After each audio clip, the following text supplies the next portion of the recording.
Hello everyone, and it is that time again, the start of the college football season. Week 1 here for your FIU Golden Panthers.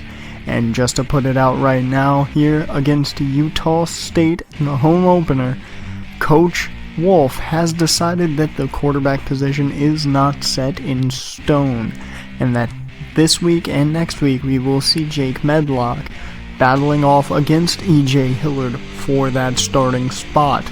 We know E.J. Hillard played well last year, but can Medlock get his spot back? And can Utah State, with new coaching, be the downfall of FIU early on? Let's get to the game.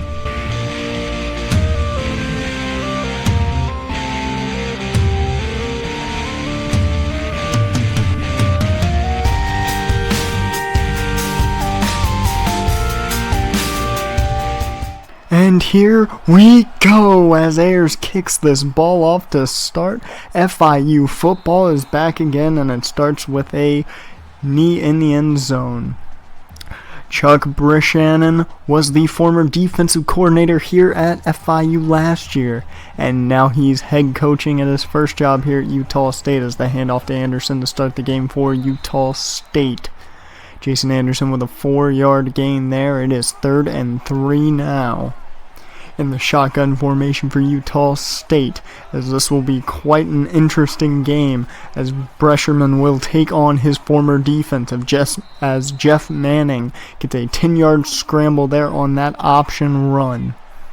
So we see the option being used here by Brescherman's offense, and Anderson now on the run there with a nice 13-yard reception.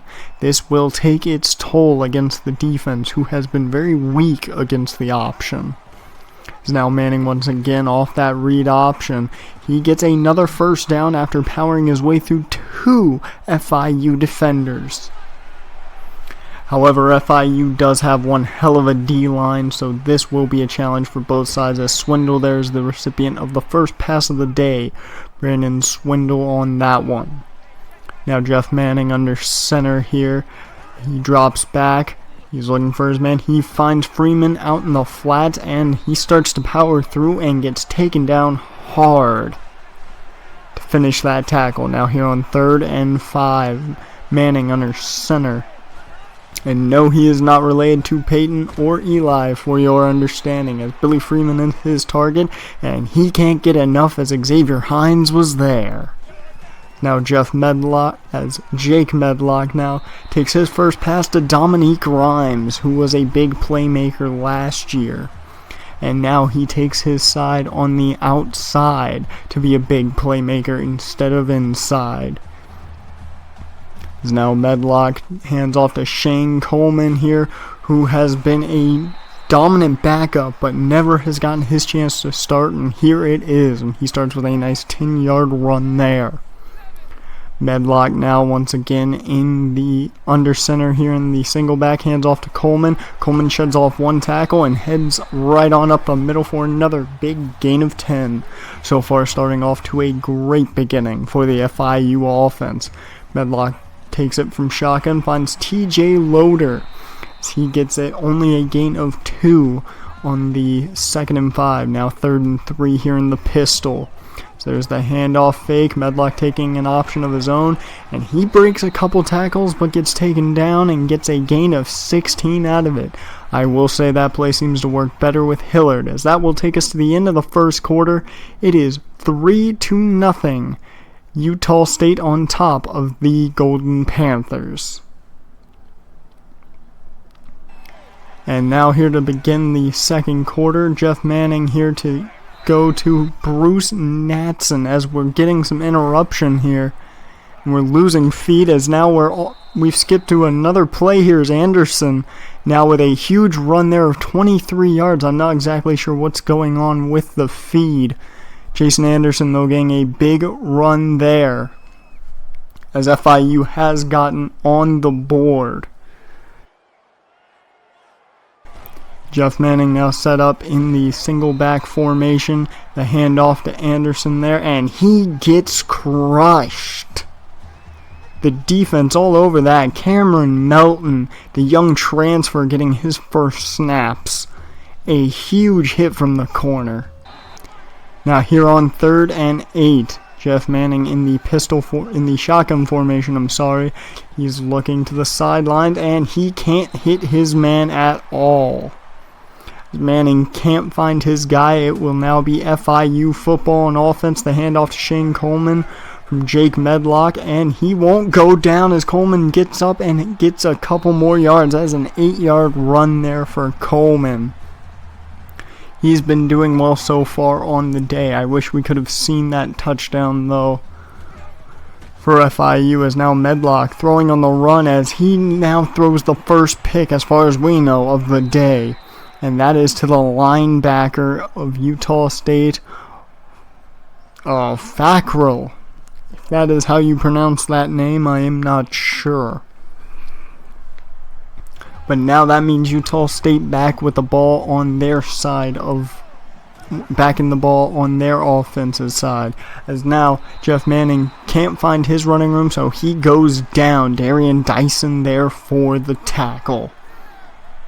Darian Dyson is a big man who played well last year, and I'm sure he's going to be playing well this year, especially with a solid D-line and most of the guys returning.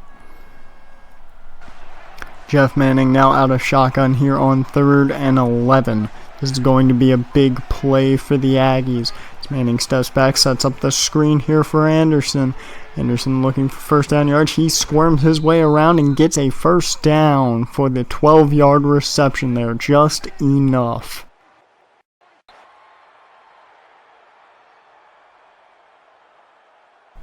Now Manning back under center here. Here on 1st and 10, he drops back. He's looking for his man, trying to run again, and that is Denzel Perrine on that sack. As we seem to have gotten another issue here with the feed. I'm not sure. No, we're good, it looks like, as Denzel Perrine gets the sack on that one. Now Jeff Manning in shotgun once again here. He's stepping back, another screen setup as Anderson gets the ball again in his hands, and that is not enough this time for the first down. Only a gain of 8, as it is now 6-7. Utah State adding another field goal to their amount of points. And now Dominique Grimes taking the kickoff, which is surprising, but he's found open room and he's got the speed to go down the sideline. Nobody's gonna catch him, as that is a 96-yard touchdown return for Dominique Grimes. He goes from just a big playmaker to an offensive weapon and now a kick return specialist. Insane. Manning out of the shotgun finds Green there, as Green gets enough for the first down, but they have to run the no huddle here now, as time is dwindling out of the first half. Manning once again in the shotgun here. Man in motion there. Manning going across the middle. He finds Fox, and that is not going to be a gain of much. Only a gain of 4 there for Tyler Fox. As once again the no huddle coming into play here.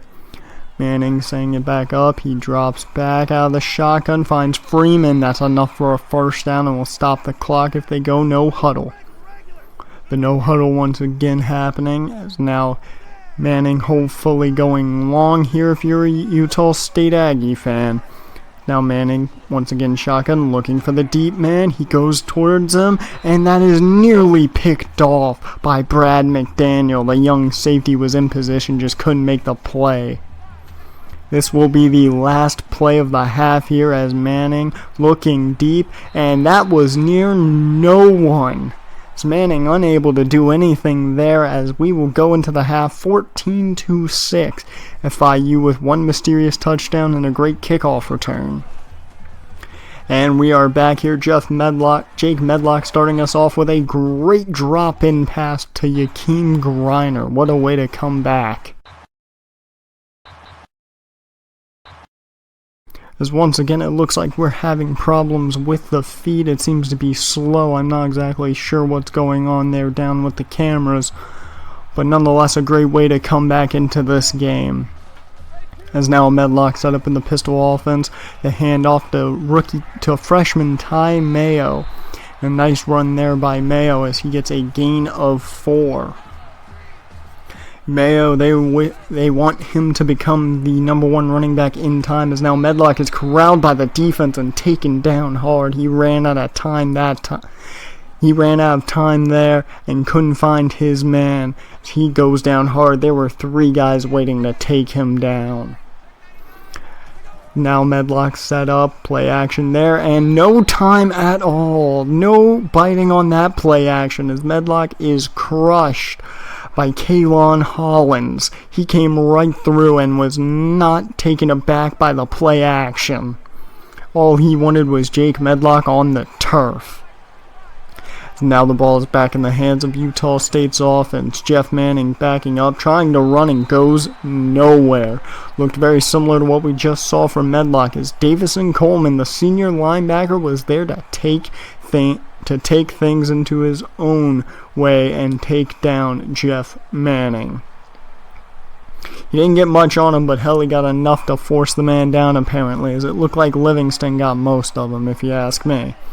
Jeff Manning now dropping back. He's looking for his man. He throws it oddly. I'm not sure if the pressure got to him or what was happening there. As now the ball will be right back in the hands of Jake Medlock and the FIU offense. Coleman now given the ball. He takes it around the corner, finds the edge, and that is all she wrote into pay dirt for Shane Coleman.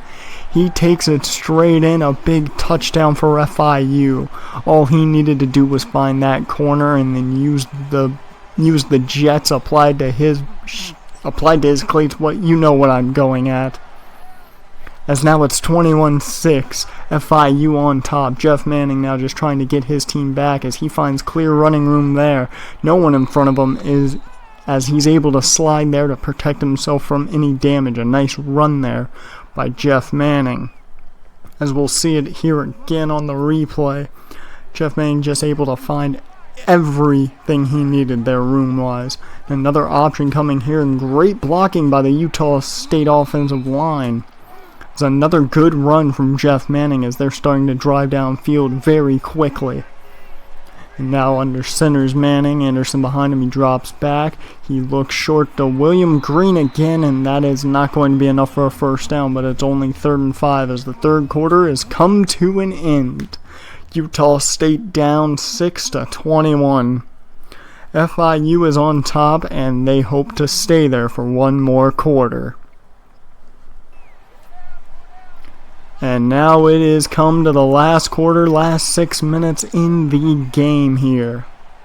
It's Jeff Manning under center hoping to get something going for his offense. He's looking for his man. He finds William Green. The question is, does he have it? They are saying he is just inches short. But that is not going to stop the Utah State offense from coming back out.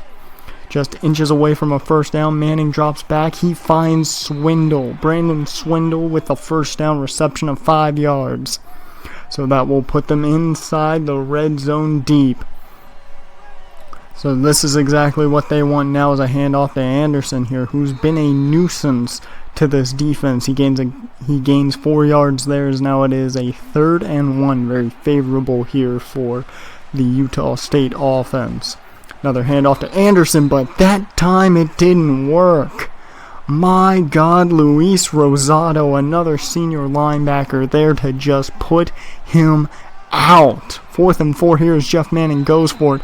He throws quick and his receiver is not ready for it as it goes right through his arms. That will be the game, folks, as Dominique Grimes is your player of the game for his kickoff return for a touchdown. We've had some buggy video feed this week. Hopefully that doesn't continue this season. However, your FIU Golden Panthers come out on top. Medlock, not his brightest showing, but not his worst showing. So next week, I guess it's E.J. Hillard's turn. But for this day, Jake Medlock and the FIU Golden Panthers reach victory. Dominique Grimes has a breakout performance on the outside and is a kick returner. So who the hell knows what's going to happen next week with this team. And things look good for this team. However, that O-line does have to shape up, as we see once again the sack on Jake Medlock. But a nice young core of talent got to show off this week exactly everything they've got. And that, at least, is one bright spot on this team. But next week, FIU have to focus on traveling to Texas State in what should be a rather easy win, but we'll see exactly how E.J. Hillard handles himself for that one. See you then, folks. Hello everyone and welcome to week 3 of the college football season. FIU was victorious in week 1 and was able to come away 1-0. Now they face the Texas Wildcats in what most are believing to be a very fairly easy matchup for them. However, the biggest news of the week is that Jake Medlock has been pegged as the starting quarterback this week. I find that interesting, as I'm sure a lot of you fans do, as we believe that E.J. Hillard would get his starting shot this week. However, that does not look like that is the case. Can the Texas Wildcats pull up the upset of the century and defeat FIU? And will Jake Medlock once again lead his team to victory? We'll find out as this game begins.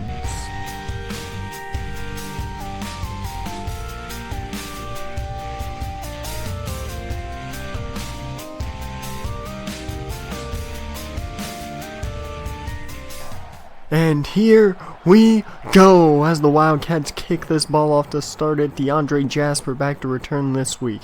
Looks like the roster is more set up how we're familiar with. DeAndre Jasper only gets up to about the 19-yard line there.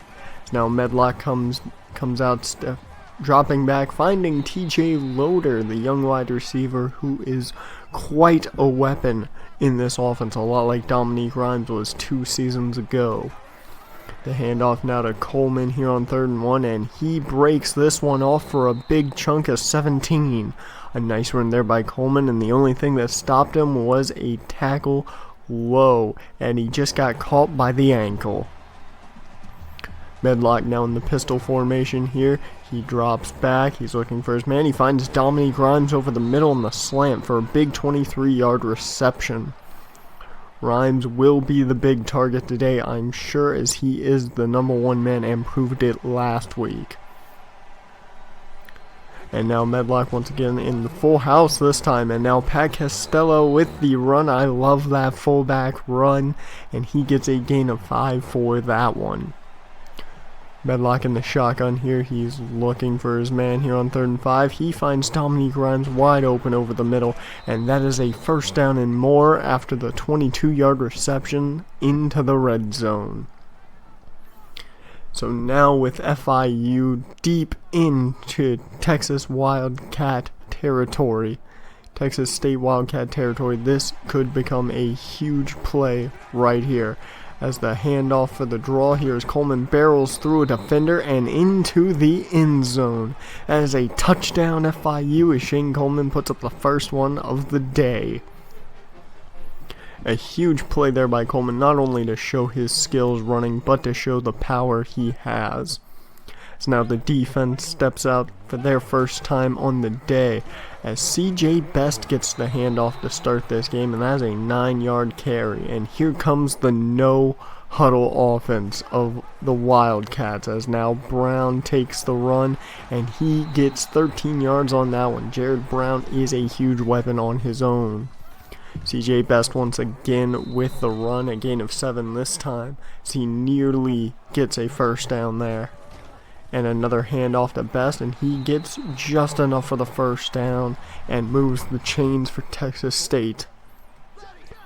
Now they're set up in a strange pistol formation, it looks like, as now Jared Brown going to the passing game. He finds Gaines, Japhus Gaines, for a 2-yard gain, but it will not be enough for the first down. However, they are coming out here on 4th and 1. The first quarter's coming to a close here soon, as Gay with the handoff, and Tim Gay gets just enough, I mean just enough for the first down. That will take us to the end of the first quarter as FIU is up 7-0 right now, as it is a very strange matchup. And now the handoff here. No, it is a play. It is a option for Jared Brown as he takes that into the end zone for 25 yards. He just gets around the defense and no one touches him from then on. Brown with a nice play there to tie up this game for Texas State. As now Medlock and the offense back on the field, and they went for the flea flicker, but it fooled no one. James McFarland saw that coming from a mile away. As if that had been a completion, that would have been huge, but Medlock couldn't do anything about it, as McFarland was on top of things quick. Medlock now in the shotgun with no one back to help him. He's going deep, and David Mims II with the pick. No, it's not David Mims Jr., it is David Mims II. That is an interception and puts the Wildcats in very, very good field position, as the first turnover of the day for either side, and that is going to hurt FIU drastically. Can't see many more of those today. As now Jared Brown in the shotgun with two running backs to his side here. Man in motion there, coming across, and now Jared Brown takes the snap.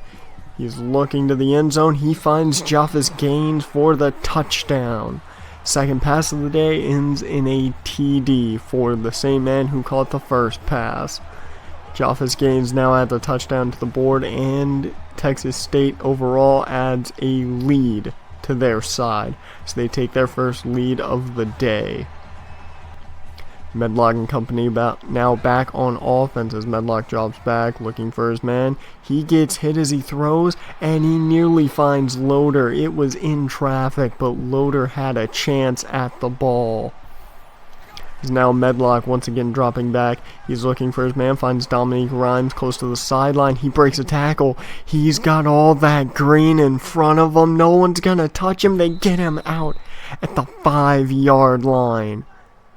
Dominique Rhymes with a huge play there for this team as Medlock takes a big shot as he throws that ball, and Dominique Rhymes after the catch just does all the work necessary.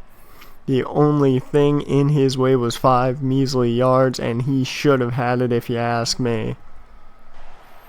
So now here, 5-yard line, Medlock taking the snap. It's the option, and that is a touchdown for Jake Medlock and the FIU Golden Panthers. You can make this game a tied ball game now, because FIU has just shown why they are as good as people say they are. Jared Brown and his offense back out on the field. The handoff to CJ Best as he takes it up the gut and gets a very nice run there. Big run for this offense as they go back to their no huddle, of course. Brown now with a man in motion across the middle, and now here comes Brown off the option. He's not looking to pitch as he goes and takes a big hit after a gain of 15. Brown doing a lot here through the ground as now he looks to pass here and he throws it up. That is an interception by Jeremiah McKinnon, the senior cornerback who has played very well through his time here at FIU. A big pick and a big return for Jeremiah McKinnon. He hasn't been the number one corner all the time, but he's been very consistent, and here in his senior season he hopes to show a lot for not only the draft prospects, not only other draft prospects, but for these young guys on the rosters. Now Jake Medlock drops back and is immediately taken down. Once again, that is McFarland. James McFarland with his second sack, and he just came in untouched. As it looked like the offensive lineman got entirely confused at what was coming his way. Medlock now in the shotgun here on 2nd and 15. He's looking for his man, and he throws into a crowd of defenders, and David Mims II gets his pick the second. So his second interception of the game, and Medlock not looking the brightest today. He had a fairly good game in week 1, but now things are starting to look as we normally see them from Medlock. Now Jared Brown with a play action here. He's looking for room to run. It looks like he takes off and takes a big hit for his troubles, as Jared Brown gets a gain of 7 there. Now Brown dropping back again. He's looking for his man. He's trying to run. Somehow finds a hole to run through and gets enough for the first down. You have got to be kidding me. Jared Brown somehow finding a way, as now once again looking to the passing game. And what a catch by Damon Mercer. Damon Mercer with a huge touchdown catch. Can we see the replay on that? Look at his feet if you can. Barely stays in, and I believe he got both inbound. Impressive play. I cannot lie about that, as Medlock now going back to the passing game finds Dominic Reams. Only Dominic Rhymes with 24 seconds remaining. Already 142 yards on the day for Rhymes out of Medlock's 147. So now Medlock looking deep, he chucks it, and that is a pick. Woodyard with this interception, as that is the third of the day for Jake Medlock. Much more of just a throwing punt, so I will not really bash him on that one. He doesn't really deserve it. But we go to halftime now, as FIU is trailing for the first time this season, 21-14. As now Texas State comes out with the ball in their possession here to start the third. And Joffus Gaines once again the target of the passing game here with a 5-yard reception there, but not enough for a first down. Medlock set up in the I formation, the handoff to Shane Coleman as he cuts around the outside, makes one man miss with a nice juke, and he is off to the races. Anyone gonna catch him? No, they catch him by the heel of his foot. What a play by Shane Coleman. He has not gotten many carries today, but hell, has he made a lot happen with the few touches. They've been focusing on the pass game, but hell, Coleman has been impressive. Now back into this full house formation as Medlock is caught quickly. No one was played out on that option. Adam Jordan with the quick tackle of Jake Medlock. Things are not looking good for Medlock right now. FIU settles for a field goal, as now it is Texas State's turn to go back on offense. Brown dropping back for the pass, and that one gets batted down right in his face. Cameron Melton there to make that play. And now it's a 3rd and 5 here for Texas State. Brown in the pistol. Tight end in motion there for Texas State. Brown dropping back, looking for his man. Now he's going to take off as Denzel Perrine catches him, and they will say he is short of the first down. Go Perrine. As now Medlock with the ball back in the offensive possession for FIU, looking for the play action, and that is definitely not what you want, as Jester Gilmore with the 4th pick of the day of Medlock. Jake Medlock has not looked good at all this week. He's been making stupid decisions. He's hit Dominic Rhymes a lot, but that's about it. Now I question if he even gets the rest of the playtime, as now Brown taking over. He fakes there, and he gets sacked hard by Xavier Hines. The man with the huge speed comes right in, and he's so fast even Best can't block him. He gets that sack on Jared Brown. As now Brown setting up again here out of the pistol. He's looking for his man deep. He finds Mercer again. If you remember from the end of the half, Mercer made a huge play in the end zone, as now the no huddle continues here. The handoff to CJ Best as he runs it right up and untouched. CJ Best adds another touchdown for Texas State. This game is starting to get a little out of hand now, a 2-possession game at 11 points. I'm really starting to worry here. As now we had a few feed problems, and we are in the 4th quarter here, the first possession for FIU, and look who is in. E.J. Hillard is in the ball game now.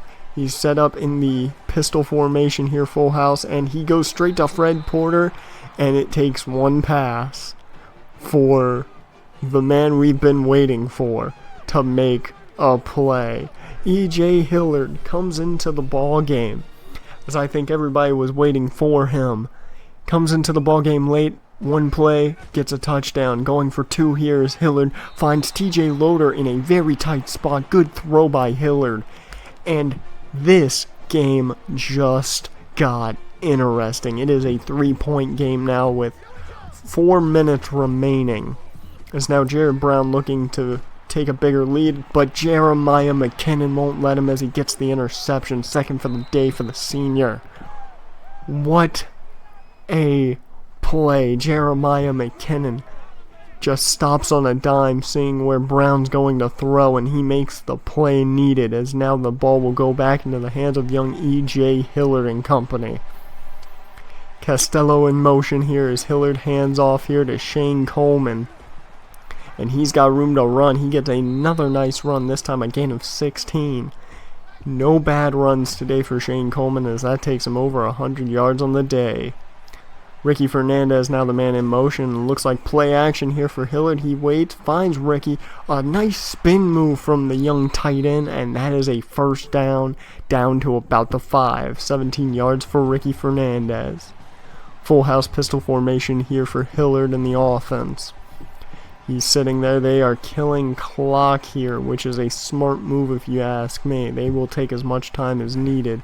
And a handoff to Pat Costello, and he tries to power his way up. He gets to the 1-yard line and is stopped. Right here could be the game. 1-yard line, less than a minute and 50 remaining. This is huge. The handoff to Shane Coleman, and he takes it in for his second touchdown of the day. Shane Coleman may have just won this game. Now 32-28, a minute and 15 remaining. Jared Brown looking for his man deep, and he is taken down from behind from Denzel Perrine. That is another sack on the day. Sack number 3, I believe. Number 2 or 3, I haven't kept count. I've been too excited now with E.J. Hillard back on the field. And a minute 9 remaining in this game. It is but a 4-point game as well. As now Jared Brown, 4th and 13. The game is on the line here, and he goes down. Akeem Barton there to take him down, and that will seal this game. As Akeem Barton just beats the right tackle entirely. Just pure force from Barton, and takes down Brown. As now Shane Coleman will be your player of the game this week, as I think we can all agree that second place for that award is E.J. Hillard, the man who came in and played only a quarter but made a huge comeback for this team. Shane Coleman and E.J. Hillard team up to bring this team back from a 2-score deficit. And hell, I think we know who the new starting quarterback is on this roster, at least for next week. So FIU winds up getting the comeback victory, can't believe I'm saying that, over the Texas State Wildcats, 32-28. The only question now is, can they continue to ride this momentum and hopefully not have these close, frightening games like they just had. So for everyone here at FIU Radio, next week we will see you when FIU hosts Auburn, and that will be quite the challenge, I'm sure. So we'll see you next week here on Golden Panther Radio. Hello everyone, and welcome to week 4 of the college football season, and FIU faces their toughest task to date this season. Auburn University has come in to Miami to take on your Golden Panthers. However, we look at these defensive stats, and FIU is looking very good. However, those interceptions are going to have to be something E.J. Hillard, the starting quarterback this week, has to cut down on. Can E.J. Hillard make his mark as he returns as the starting quarterback this week, or will Auburn's tough secondary be the downfall for the young star? We'll find out here as the Golden Panthers take on the Auburn Tigers. And here we go, as this game is off Silas Spearman to return here. And he has had a lot of nice returns, as there are some nice pancake blocks there by the kickoff team, and that is a 45-yard return for Silas Spearman. Great way to start off, as Dominique Rhymes is the man to watch. 156 on 5 catches last week. But it's Shane Coleman who starts off this week, as he gets a nice run of 8 and is only caught by the heel of his feet. That seems to be his Achilles heel. Now Hillard in the single back formation. Can't talk today, it seems. Hands off to Coleman for a 6-yard gain and a first down. Here on 2nd and 12, Hillard in the I formation. The offset I, as he hands off to Coleman, and another nice gain of 7. Coleman has been doing a lot of nice work so far today. It's early work for Shane, and he's taking advantage of it. As Hillman now out of the gun, finding Yakeem Griner for a giant gain, and just inches short of the end zone. Hillard should have had a touchdown there. However, you got to give it to Griner for forcing his way up about another 4 to 5 yards to get just down to the 1. Now in the goal line package, are we going to see the patented play action? Yes, we will. TJ Loader, the man to look at. Yes, and that is a touchdown. EJ Hillard and the Golden Panthers. As FIU strikes first, Auburn now has to fear this dominant defensive line. But a huge play there for Hillard. His first drive back as the starter ends in 7. As now Auburn's offense has taken the field, they will run a lot, as they've just shown. Jonathan Wallace, the quarterback, is known for his speed, not to mention Jonathan Ford, the running back, along with him. A lot of Jonathans on this roster.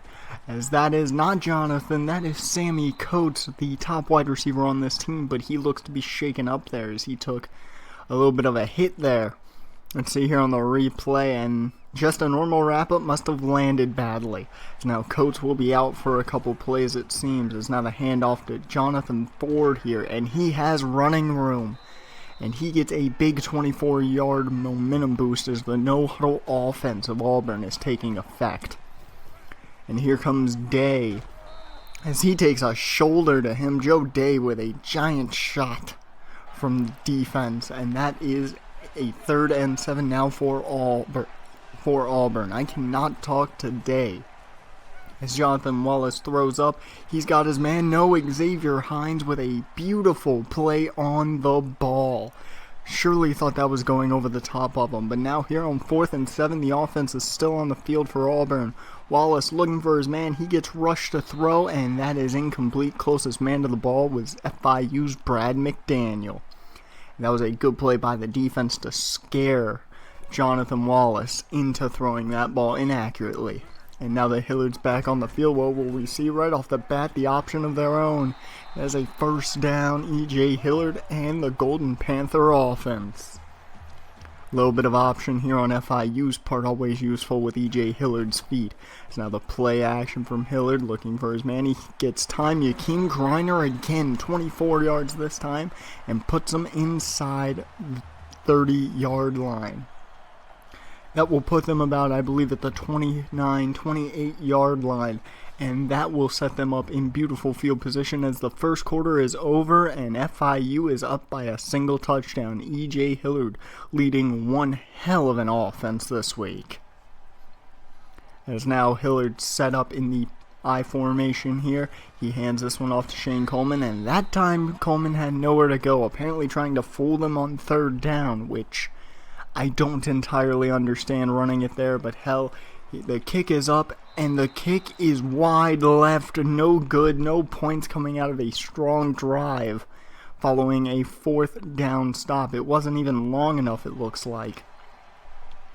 So that means Auburn is back out on the field in about the same, close to the same territory they started in. As now the screen set up for Jonathan Ford here as he makes one man miss by shutting him off, and that is a big tackle after a gain of 15 for Jonathan Ford. As now this no-huddle offense taking more effect. We've seen a lot of this, and FIU has a hard time, it seems, adjusting to it right away. Now Jonathan Wallace running his option here. He finds a hole to run through, and that is a gain of 16 for Wallace. This is going to be the offense we're going to see a lot today, I have a feeling. It's now once again the shotgun, another option, and a big hole to run through for Wallace. Not a gain of 16, but a gain of 7 this time. Still manageable, puts them in a 3rd and 5. And Jonathan Wallace takes the snap. He's looking for his man. He finds Parks, but doesn't get enough for the first down there. So I'm guessing they'll take a field goal, and yes, they will. Here's the setup. The kick is up, and the kick is good as Auburn puts their first points on the board. 3-7 now. FIU still reigns over, though. As now, after a very nice return from the kickoff unit, FIU with the run from Coleman here set up very nicely. 11-yard run there from Coleman, and they are already past the 50.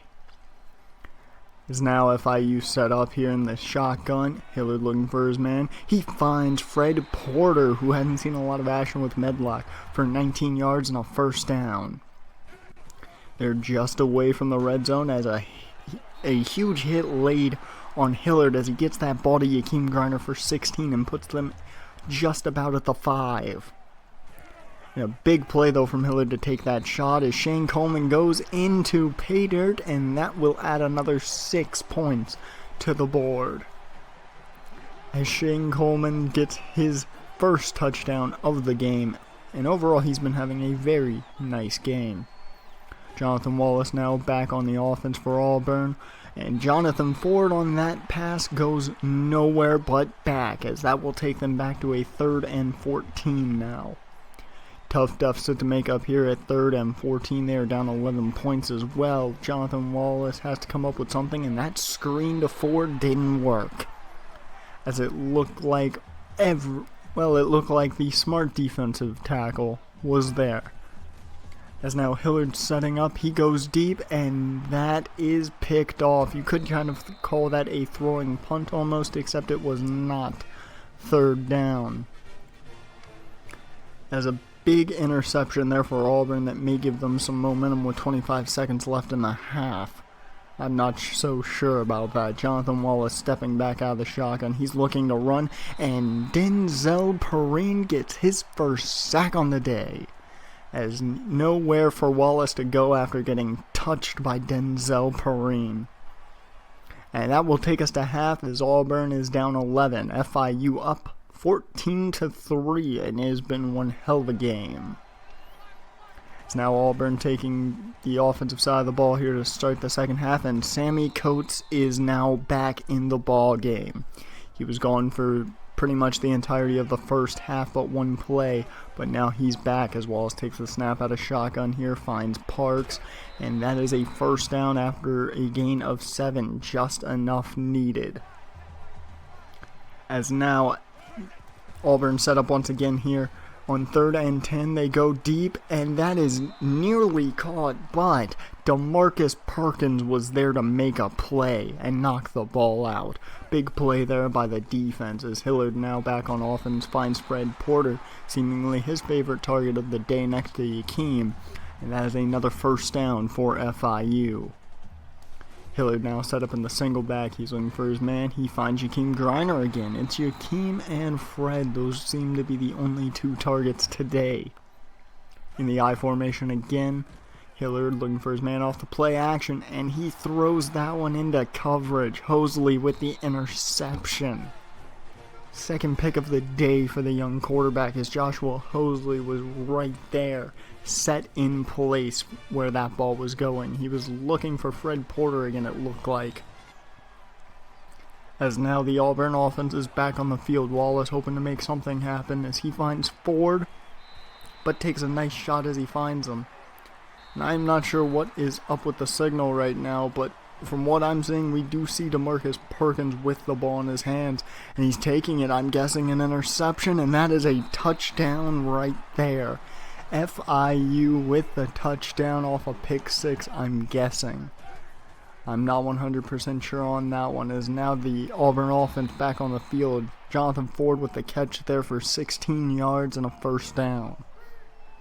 Well, now the score is 21-3 after a pick 6 by DeMarcus Perkins, and now it looks like Auburn is clicking as Jason Smith with an 11-yard reception there.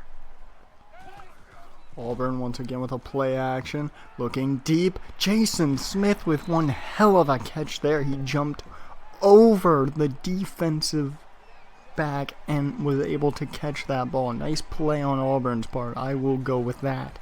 I may be biased most of the time, and there's a run from Jonathan Wallace who gains 5 off that, and enough for another Auburn first down. It's now Auburn set up here in the shotgun, 1st and goal.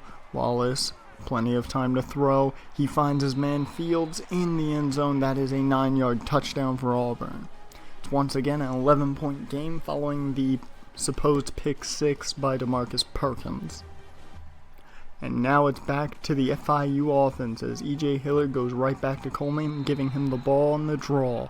That's a nice 5-yard gain for Coleman. He's averaging 4.3 yards per carry so far. A nice average to have if you ask me. It's now Hillard set up here, last play of the 3rd quarter, and Hillard on the run, and it looks like he'll get just enough for the first down on that 3rd and 3. Good way to go into the end of the 3rd quarter. A supposed pick 6 and a nice set of offense to keep the momentum going. However, Auburn has the momentum in their side of the field. And now it's the final quarter, 6 minutes remaining, and Hillard looking for his man. He throws another pick, this one to Frost. 3 picks to 3 different defenders. They do have a very nice secondary, as we talked about before the game started, but it hasn't just been the secondary here, as Frost seems to be a linebacker. And now Auburn's offense back out on the field. Wallace here with that option, it looks like an option jet sweep, and he makes 9 yards out of that after a nice stiff arm early on in the run. Auburn really showing a lot of fight here thanks to their defense's turnover ratio. As now Wallace once again with that jet sweep option. They go with the same play twice in a row, and it ends up with another nice run. A gain of 6 this time and a first down. As Wallace now set up again in some sort of pistol formation, it looks like to me. As now here comes Coates again. Are we seeing this jet sweep? No, it's a play action, and he finds Lewis. Is that Ricardo Lewis? 10-yard reception. And no relation to James Lewis, former wide receiver here at FIU. As now Wallace once again with that jet sweep option, and he fumbles the ball here, it looks like, as Coates picks it up, and that will not be enough for a first down now, as it fell behind the marker. Let's see this again. Looks like Barton hit him along with Hines in the back, and that just jarred that ball loose. Sammy Coates was able to fall on it, looked like, but he was further back than the marker, and now here on 4th and 2. What play do you go for Auburn? It looks like another option, but 3, yes, 3 defenders were there. Big play by FIU's defense to stop them on 4th, as now E.J. Hillard in the offense will most likely just try to run this clock out. Well, never mind that, as Hillard goes to the air here and finds Jakeem Griner open. A big play there for Jakeem. Another big reception, as he has 116 on the day so far. All 5 receptions. Good day for Griner. As Hillard now takes off of a designed quarterback draw. This is the first play like that we have ever seen out of the playbook. It gets him 9 yards and a first down, so I'll say it works. As now Hillard looking to the pass again, he finds Dominique Grimes. His first catch of the day, breaks off 1 tackle, and a touchdown, Dominique Grimes. You can see 1 reception for the day, 38 yards actually, and a touchdown. Good job, Dominique Grimes. Doesn't need to be even that aggressive, as there goes Jonathan Wallace down after a huge hit by Longbottom, and no pass there. 3rd and 10 now here for Auburn. They go back to the screen, as once again Longbottom was there, and no one was getting past him. Livingston. As now this game is over, and FIU has taken the victory. Shane Coleman, your player of the game, which he deserved it, having a very nice game. E.J. Hillard, though, on the other hand, looked good, but had his miscommunications with those 3 picks. Luckily, this team will have a bye week, here in week 5 and will be able to kind of clear their heads going into another tough game in week 6. So after a win like this, you got to look at the positives and not the giant negatives. And if you're EJ Hillard, work on the communication with your receivers and your tight end, which I think the tight end communication is fine. However, after the bye week, we will see in week 6 FIU host Baylor as their first game now in the Big 12. That ought to be interesting here on FIU Radio. Hello everyone and welcome to week 6 of the college football season.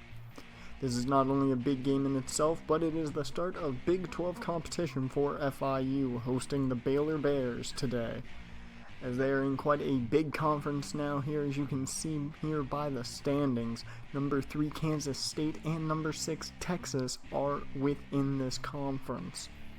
It's going to be a tough conference to win for FIU, but they, I'm sure, will come out fighting. The only question we have today is, can FIU take the Baylor Bears and make them their first victim? However, Baylor will most likely not give up without a fight and may even try to beat them quickly, as we will see exactly if FIU is fit for this big name conference.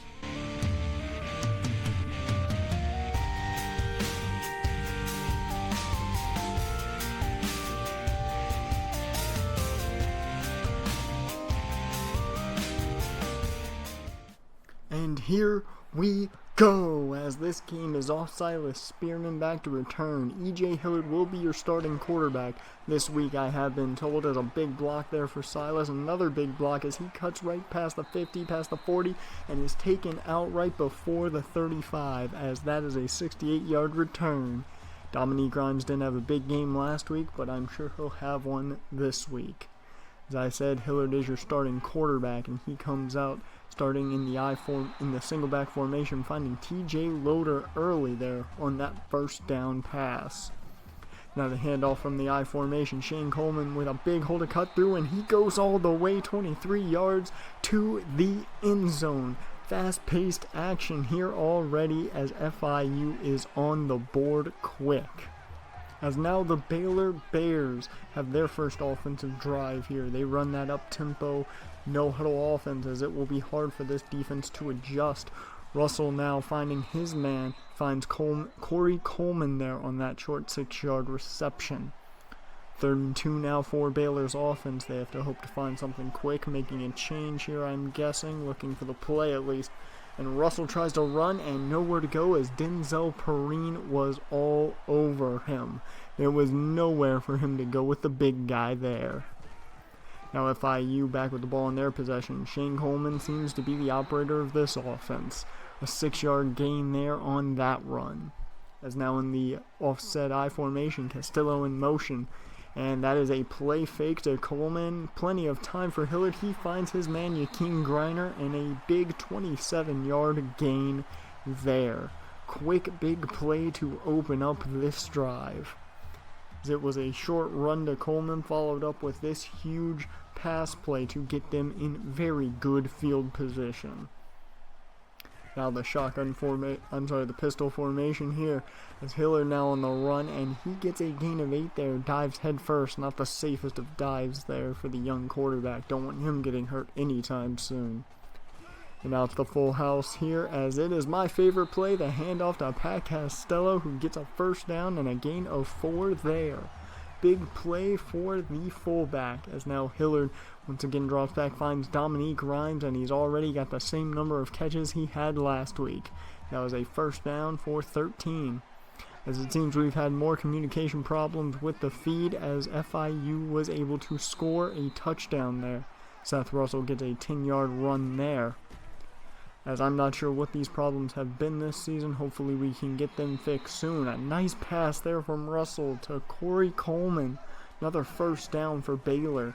This will be the last play of the first quarter, as it's a nice screen to the outside. Corey Coleman with a gain of 7 and Baylor driving. So at the end of the first quarter, we have a couple issues with the feed. However, FIU is up 14-0, and there's your touchdown. As now here comes the Baylor offense hoping to put something here on 3rd and 3. As wide open is Coleman, who has been the main target today for Seth Russell. So now this no huddle once again taking effect, and it has got to be wearing down the FIU D-line, the most dominant part of this defense. Perrine going after the running back, but nothing there. As Russell was able to make the play himself, and we had a little bit of feed issue, it looked like there, at least on my part. Now Russell leading them down inside the 10. And there's the handoff to Shock Linwood, and that is a touchdown for Linwood, 5 yards into the end zone, and that will cut this lead in half for Baylor. That is a big play for them early in the second quarter, as now the FIU offense is back on the field. Hillard out of the offset eye, looks deep, finds Dominique Rhymes. Another big play, and already has just about as many yards as he had last game on 2 passes. As now we're having more live feed issues here. I'm not exactly sure what the problem is here.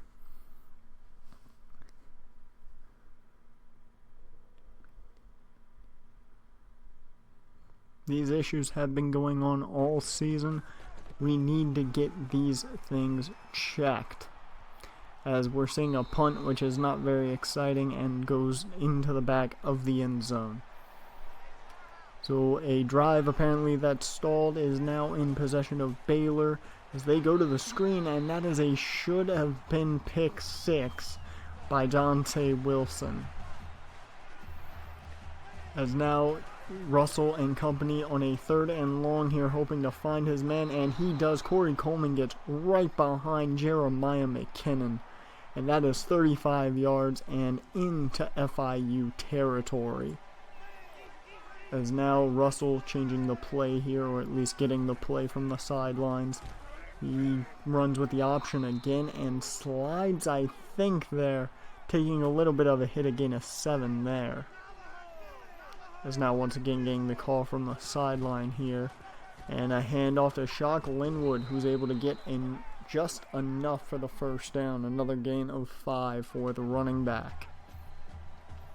As now they go under center for one of the rare times today, and it's a handoff to Linwood, who gets a nice gain of 6. That has been his biggest gain of the day today. As now Russell in the shotgun once again where he feels his best, looking for the screen here to Linwood, but Darian Dyson is there to make sure nothing can happen. But Linwood seems to be hurt. I'm not sure how big of a ploy that is to the Baylor offense. I'm sure it hurts at least a bit, as now Emmanuel Luke is in as they go for it on 4th and get nothing from it. So the FIU offense comes right back out. This one's a screen to Dominique Rhymes, who's able to bounce off of one defender and gets enough for the first down. He has already outdone last week's total. Now Hillard under center here in the single back formation. Looks like we have a clean feed here as he finds Griner on that deep ball. Another big gain to Griner, putting them in very nice field position in Baylor territory. Now Hillard under center once again, the single back formation. He's looking on the run. He finds TJ Loader, one of his go-to guys, 27 yards that time. Loader already has 1 touchdown, as we saw in the highlights from the first quarter, which we were unable to see live because of the feed we've been getting has been all choppy and messed up, but a big play there to the young wide receiver. As now Hillard in the single back formation once again. A handoff to Coleman. It's a play fake. He's looking to the end zone. And Webb is there to make the play. I believe that is a linebacker for Baylor. A nice play there. Just jumps up and is able to stop Dominique Rhymes from getting his hands on that one. Now Baylor back on the offensive side of the ball. Only 44 seconds left in this half. Seth Russell trying to find his man, goes down quick from Akeem Barton. That is his 2nd sack, I believe, on the season. Barton just was able to power his way through the right tackle and get right to Seth Russell. It's now 2nd and 17, letting time expire, it looks like, and I'm guessing they are just going to go deep. No, they check down to Lee, and that will end this half. FIU is up by 7. 7-14 going into halftime. We've had a couple more issues with the live feed than I would have hoped, but hell, it's been a very strange game at that. As now Baylor's offense to start this second half. Emmanuel Luke with the handoff here on 2nd and 5, and it is a quick 3rd and 1 for Baylor. Now once again under center, but Russell steps back and he finds his man Allen, B.J. Allen, with a 7-yard reception. A nice play there, and something every coach wants to see is his man go under center and make a nice play in a spread formation. As now there is a big run by Emmanuel Luke, who was able to power his way up for 10 yards and another Baylor first down. As now in the shotgun once again here on 3rd and 5, and Russell finds Moore, and he gets a little more than enough for the first down. Caleb Moore with 8 yards on that one. And now we've had a little bit of fast forwarding here apparently with the feed as we go into the red zone, and that is a touchdown for Seth Russell off the option. So that will tie up this game as Baylor just uses their speedy quarterback. As now FIU back on the field on offense, the flea flicker, and Fred Porter catches it. That is his first reception of the day that we've highlighted. And Fred Porter, what a big play for him. Not only is it a big catch, but a flea flicker, but he takes a bad tackle there on the chop to the legs. As Shane Coleman now back on the ground here, another 8-yard gain. He has ran very solid these first few games of the season. I've really enjoyed watching him run. Now Hillard once again handing off to Shane Coleman. He takes it around the edge, and he gets up to about the 11-yard line. A big 16-yard run there. Now Hillard setting up once again the shotgun. He looked for Dominique Grimes, and Howard was there to make the pick. All over Rhymes. He was off enough and is just able to get to the ball before it gets to Rhymes. Good play by the Baylor secondary, as now FIU could be in trouble. Emmanuel Luke showing off his power again with another nice 10-yard run. This is where things could become very, very bad for FIU. The call from the sideline here. 2nd and 11, Russ in the shotgun looking for his guy, and he finds Corey Coleman once again. That has been his main target of the day. 6 receptions for 90 yards, is now once again back in that shotgun handoff to Emmanuel Luke, and he is stopped this time. Davison Coleman is there to shut him down. So the punt happens, and the third quarter coming to an end. FIU with the ball in their possession. And there's a draw handoff there for Coleman, who gets just enough for a first down, about 10 to 11 yard run there. And that will take us to the end of the third, all tied up this time. It's been Baylor slowly catching up every quarter. So now Baylor with the ball back in their hands now, as we've had feed trouble through the beginning of this fourth quarter. And they are giving Emmanuel Luke that 3 yards. To me, he looked about a few inches short there. As now Russell stepping back again looking for his man. He's able to find a hole in the defense and runs up for a gain of 8. As now Baylor is looking full on the offensive here. 3rd and 2. As time starting to dwindle down here. And Matthews is the target, his first catch of the day, and he gets a first down for Baylor, as now they set up once again utilizing their high-octane up-tempo offense.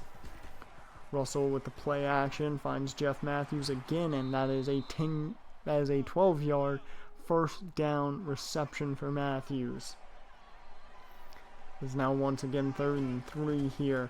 Russell on the play action again finds Hawthorne this time. That is the first time we've said his name all day. Lynx Hawthorne with a 16-yard reception, which will take them down to around the 2-yard line.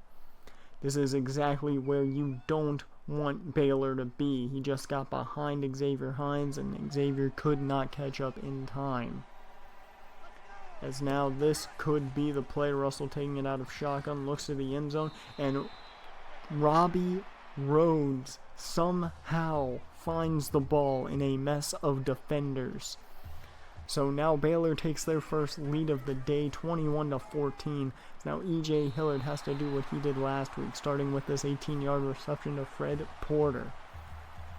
Hillard has to take this team downfield and make the big plays needed. He's thrown 3 interceptions, or that has not deterred his offensive power. Now Hillard out of the shotgun once again. Dominique Grimes in motion. He looks deep, finds T.J. Loader again. As another big gainer for Loader, 20 yards this time. Now time really starting to fall down, less than a minute and a half remaining in the ballgame. Handoff to Ty Mayo, the freshman running back, and has a gain of 5. Big run from Mayo, who has looked to be the future in the running game following Coleman's departure. Now Hillard looking deep, he finds Dominique Grimes, who shakes off one tackle and gets down to the 2-yard line. This man doesn't know how to go down. Just a beautiful throw by Hillard, and Dominique Grimes makes the play by spinning inbounds, having the clock run and getting down to the 2, as now the clock continues to run, FIU using it to their advantage. The play action here, Hillard looking to Loader, and that is Loader's 3rd touchdown, I believe. Second touchdown of the game. And that will tie this game up. Hillard took one hell of a shot, but gets up. As now we are right at the end of the game here. 3, 2, 1. This game is over and going to overtime, as Emmanuel Luke was not able to do anything there.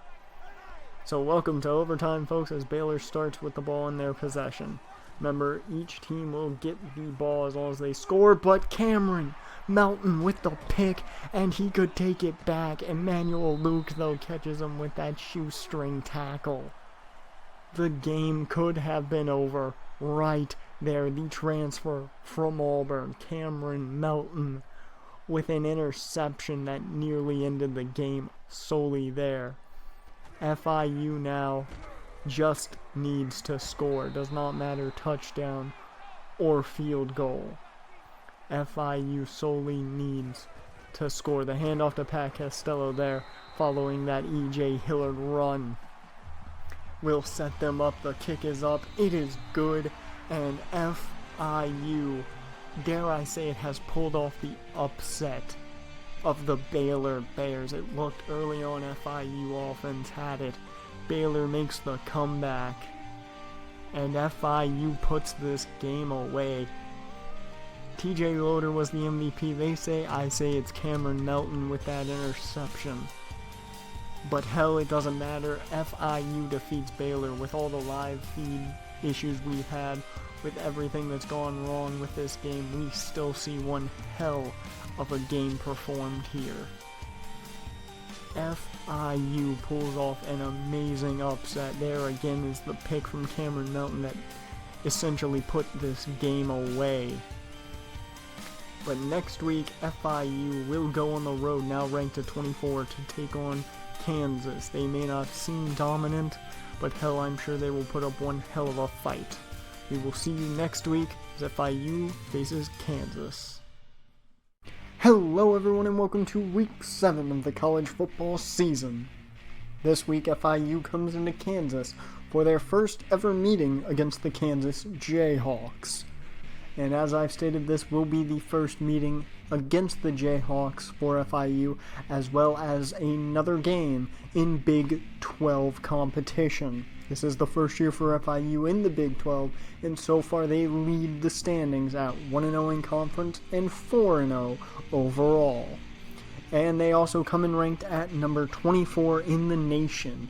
Now, can Kansas be the underdog as they've been constantly in football and defeat their Big 12 opponent, or will FIU make it just another victory for their Big 12 season debut? And here we go! as this game is underway and Kansas will start with the football. And kneel there for Darian Miller to start this game off, which is no fun way to start in my opinion. As now we have Kansas set up in the shotgun formation. They hand off to Miller. Right away, Darian Miller, the big, powerful back for this offense, starts off with a 6-yard gain. As the offense likes to run the ball a lot, but Cummings, their quarterback, is a powerhouse with his arm. Michael Cummings sacked for 8 yards there, though, by Darian Dyson. He was able to come right up the gut, and Cummings had nowhere to go. Dyson may be a big guy, but hell, he's athletic. And now 3rd and 12 for Kansas as Michael Cummings takes the snap, goes for the screen to Darian Miller, but there was nowhere for him to go with the defender able to get to him. As now the FIU offense is out there, and we start with our running game. Shane Coleman for his first carry of the day, a 10-yard gain and a first down. As now E.J. Hillard on 3rd and 7 here in the shotgun. He takes the snap, looking for his man. He goes deep, and that is nearly intercepted. He was looking for Dominique Rhymes, but he was double covered. And you got to give him credit for taking the shot, as Ishmael Hyman there gets the connection there from his quarterback, Michael Cummings. I'm not sure why exactly we didn't see the ball there from the speed, but I am not going to argue, as now it's 2nd and inches here for Kansas. They hand off to Darian Miller there, and he's got the first down and more as he hurdles a guy strangely, but that's a 10-yard gain for Miller. As now Kansas set up once again in the shotgun formation. Cummings taking the snap, looking for his man, and he doesn't find his man, but he finds Jeremiah McKinnon, the senior cornerback, and no one is gonna stop him as he takes that one back for a pick 6. First score on the day goes to FIU and their defense. Jeremiah McKinnon, that is his 3rd pick of the season and his first pick 6 of the season. Big play there by the senior corner, who has made it his destiny pretty much at this point to have a great senior season, and it is starting off that way.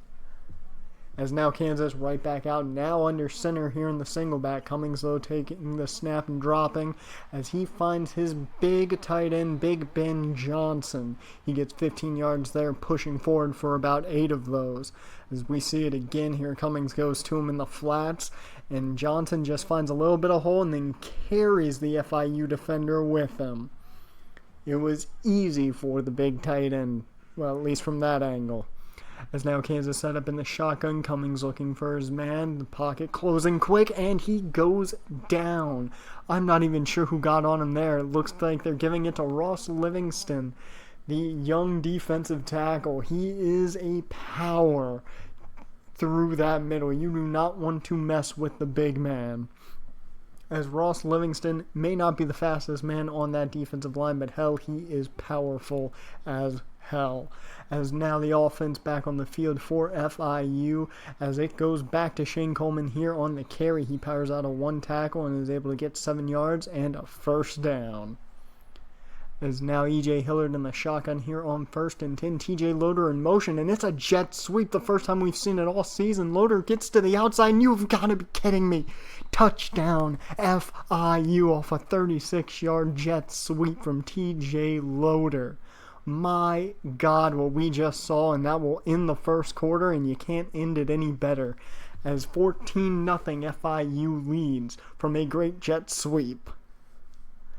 And welcome to the second quarter of play, everyone. Kansas starting with the ball deep in their territory here. Michael Cummings looking for a man. He can't find him, and he gets attacked. It looks like Akeem Barton had him at first, and then Davis and Coleman came in to finish him off. He'll get credit for the sack.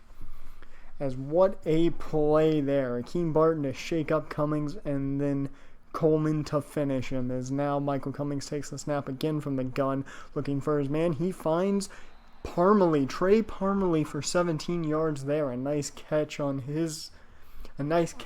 by the receiver there. Cameron Melton just had his head turned around and couldn't see the ball. It was just a nicely thrown catch a nicely thrown ball into the catch.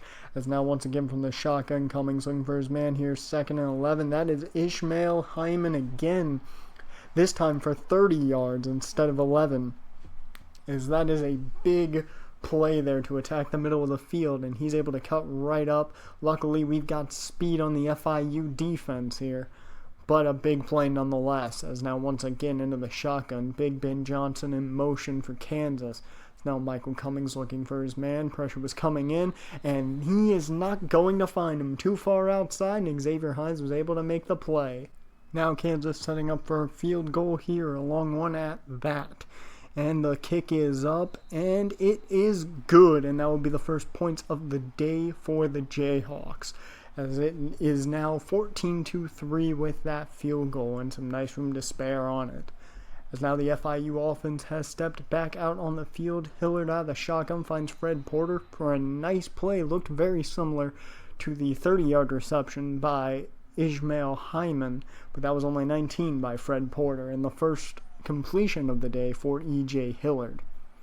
As now out of the single back, Hillard going back to the passing game. He finds Dominique Grimes in 22 yards, putting them nearly at the goal line. First and goal here, the handoff to Ty Mayo, and that is a touchdown for the young running back. And that is his second, I believe, of the season. They wanted to get Ty Mayo more incorporated in this offense to get him ready to replace Shane Coleman, and that is exactly what they're doing. It's now 21-3. Cummings looking for his man. He finds Trey Parmalee all by himself, and it looks as though, yes, he did get caught down, but 64 yards too late if you ask me. Trey Parmalee able to find a way to get himself alone, and then it was just a foot race, but luckily FIU was able to be just a bit faster than Parmalee there. But still, far too many yards given up on one play. Now Kansas in a nice position here on 2nd and 7. Cummings dropping back again. He finds Parmalee one more time, and he's able to fight his way into the end zone. That is the first touchdown of the day for Kansas. And that will bring this game down to a 2-possession lead of only 11 points if they decide to take only the field goal afterwards. But a nice play there, Parmalee able to power his way in. FIU back on offense, Coleman with the handoff here, and he gets stopped quick. Only a gain of 5 there for Shane, as this Kansas defense has pegged down the running game. Hillard and company now dropping back for Hillard, and Griner has it, but he drops it as the defense able to power it out of his hands. And right now, E.J. Hillard is 2 for 7 for 41 yards, not looking too good. Michael Cummings now out of the shotgun again, looking for his man. He finds Fuller, and that is an 8-yard reception. Not much, but enough to keep this drive moving. As Kansas now out of the pistol here, Cummings dropping back again, looking for his man towards the sidelines. He finds him. Phil Porter, no relation to FIU's Fred Porter, his first catch of the day for 13. Less than a minute remaining, and it's 2nd and 6 here. Cummings looking to run, and he goes nowhere. He goes down by Akeem Barton, his first sack of the day. 3rd sack overall now on Michael Cummings as they go to the no-huddle up-tempo offense as Joe Ostrander makes the catch there. Still going no huddle here as Cummings looking for his man after dropping back, and he finds the goalpost there, and it bounces right off. So no score there, at least of 6 for Kansas, as they have to settle for another field goal to end the half. It's up and good as Kansas adds to their score, making it an 8-point ball game. This is where, if you're FIU, you are a little worried, even though here at halftime it is 21-13 and you are up. And here we go, the start of the 3rd quarter. Hillard dropping back out of the single back, finding Ricky Fernandez, the 2nd tight end on the depth chart. He doesn't get a lot of playing time, but hell, he's pretty damn good. Hillard now handing off to Shane Coleman, who finds the edge, able to get a nice gain there of about 12 to 13 yards. Nice run for Coleman to keep this offense in check. Is now Hillard with a man in motion, Pat Costello. Now the handoff to Mayo, who's got a hold of the left side. He gets a big chunk, 18 yards to be precise, and now over 100 yards rushing for FIU today. They are now sitting in Jayhawk territory. Hillard looking for his man, and he finds Pat Costello here on 2nd and 11, and that is a gain of 9, setting them up very nicely. They're saying it's 3rd and 1 though. So now here on 3rd and 1, FIU in the offset I formation. Handoff to Shane Coleman, and he is brought down before he can make it to the marker. Nice job, Kansas. You got to give them that, but FIU will not stand for it. Handoff to Pat Costello on 4th and 1, and that is more than enough for the first down. As it seems we missed the last play, looked like an interception there by Hillard, as that will take us to the end of the 3rd quarter. Kansas still down by 8 here going into the 4th. And there's that interception we just missed. As now it's Kansas ball here to start the 4th. And this is not where you want to be if you're FIU. Big Ben Johnson there with the catch there. It is 3rd and inches now for Kansas's offense. In the shotgun, Michael Cummings with Darian Miller to his left. He's starting to run the option, pitches it to Miller, and Miller's able to find 7 yards there and a first down. They haven't run the ball as effectively as FIU, but it has done enough to worry the Golden Panthers. It's now a big pass to Joe Ostrander, who was left wide open in between both Cameron Melton and Brad McDaniel. I'm not exactly sure how he got that open, but hell, no one was around to stop him. As now Kansas set up near the goal line in the full house pistol formation. There's the handoff. No, it's an option. Michael Cummings avoiding everyone and into the end zone. And that is a touchdown, Kansas Jayhawks.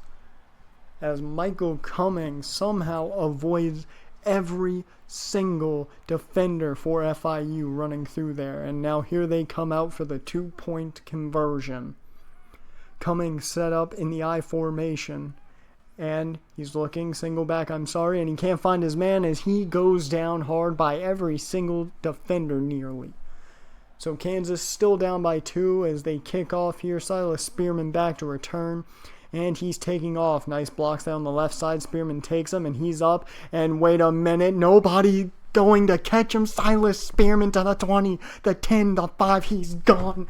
107-yard kickoff return for Silas Spearman. You have got to be kidding me. And not to mention, that breaks the record of DeAndre Jasper from 105 to 107 now, and ties the NFL kickoff record. Silas Spearman has just put this at a 2-possession game. Kansas thought they may have had a chance, and now it's getting worrisome for them as time is starting to dwindle down here. Phil Porter with a 5-yard reception there. Now Kansas, they spread out the offense here. Nobody in the backfield to help Michael Cummings. He's standing back looking for his guy. He finds Joe Ostrander, and he gets just enough for the first down there. As now FIU's defense has to come through here. They are sitting on a 2-possession lead as Cummings goes to the screen to Darian Miller, and he's got enough room to get just enough for the first down there. There is a little safety valve for FIU here at 2 possessions, but they have to make sure nothing gets in their way of stopping this as Cummings tries to run, and he can't get anything. Darian Dyson there for his 2nd sack of the game. A nice play there too, as he was able to catch Cummings as he was trying to find space to run. So the big man showing off his speed and footwork there. Cummings now in the shotgun here on 3rd and 14. With just about 3 minutes left in the game, Cummings throws, and he's taken down as he throws, so that ball goes nowhere. As now E.J. Hillard and the offense are back on the field, and I look for them to try and kill clock. There's the handoff to Shane Coleman to do so, and a gain of about 6. Hasn't been a big running day for anybody, but hell, it has kept the clock moving, and that's the important thing. Is Hillard now in the passing game here. Play action finds Dominique Grimes, and that is a first down FIU. Not a big game for Hillard today either, only 80 yards and 1 interception. is now in the the single back formation. Go for the jet sweep again. This one to Porter, and Porter goes nowhere but back. Kansas was all ready for that one. It's now a minute and a half remaining, and now they're going to the passing game. Not that smart as EJ goes down as he's hit. He threw, but it goes nowhere, leading to the clock stopping. 58 seconds and counting left. 3rd and 9 here as Cummings finds his man Joe Ostrander, and that is a first down for Kansas as they will now go no huddle. No huddle offense going on here. 2nd and 5 now. Cummings waiting, trying to find his man, and he goes down hard there. Akeem Barton now with his 2nd sack on the day. 25 seconds remaining. Cummings looking for his man. He finds Phil Porter, and that is a catch, but not enough for the first down as it's 4th and 1. 10 seconds remaining. Cummings tries to find his man, and he overthrows him. That will be the end of this ball game as Kansas will not get a first down and will turn the ball over to FIU. Somehow FIU once again is able to find victory near defeat as Silas Spearman is your MVP with that kickoff return, and he deserves it this week. Finally, the player of the game deserves to be player of the game as FIU comes out with a big 28-19 victory over Kansas, remaining undefeated in both Big 12 conference play and overall standing record.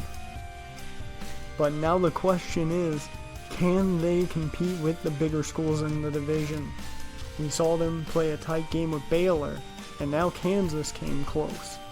But what happens when they play someone like Oklahoma or anyone of that standard? It will be interesting to see later on in the season. But that's enough talk about that as we go to next week. FIU hosts Texas Tech as FIU is now ranked number 19th in the nation. And we will see you then when the Red Raiders come to South Beach. Hello everyone and welcome to week 8 of the college football season.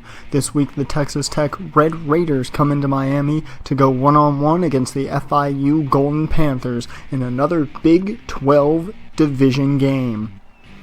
As you can see by the standings currently, Texas Tech is right under FIU with 1 overall loss to their record but none in conference. So FIU has 2 wins in conference and no losses but 5 victories overall. K-State stands in front and their ranking shows, but more importantly, can the FIU defense withstand the Texas Tech Red Raiders high up tempo offense, or will the Red Raiders air raid continue this week?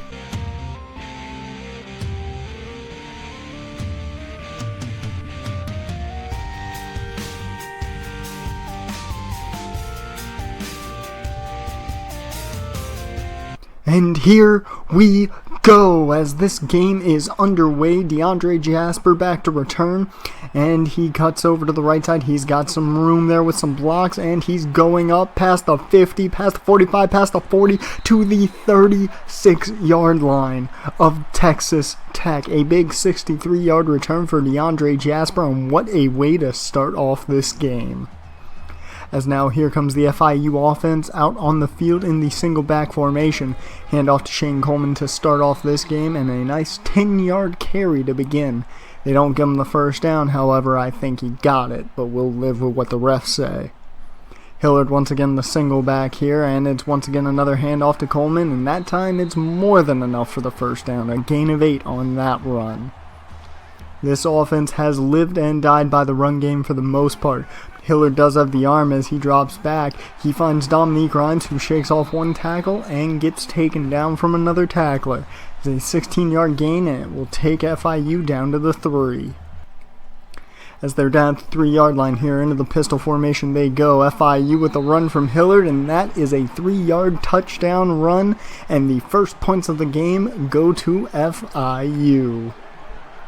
That is a big thing for FIU to get right now, really setting the tone for this game and their offense. As now the Texas Tech defense here taking over deep in FIU territory, but that is a pick by Xavier Hines, the young cornerback, with his first pick, I believe, of this young season. Don't quote me on that, but at least as far as I remember, that is his first pick, and a nice one at that. Steps right in front of the pass there, and it is the first turnover of the game. Now FIU back on offense. Castillo in motion in the play action here. Hillard going deep, and it's pick for pick as Newbold with the pick there. And that is a nice pick by Texas Tech. Horrible throw for E.J. Hillard there, throwing in double coverage. If we can take a look back here. Well, there we go. We get to see the throw there, and that was into double coverage, trying to get Dominique Grimes, but couldn't find his man, as now Texas Tech has the ball once again deep into FIU territory, and Lauderdale almost holding on to that and getting a touchdown there, but not so much, as now Texas Tech sets up for a field goal here. Ball is up, and it is good. Texas Tech is on the board early. It's now FIU once again back on offense here. Pat Costello in motion. The handoff there to Shane Coleman, as he is now showing off his power and getting a 7-yard gain there. Nice running so far on the day by Shane.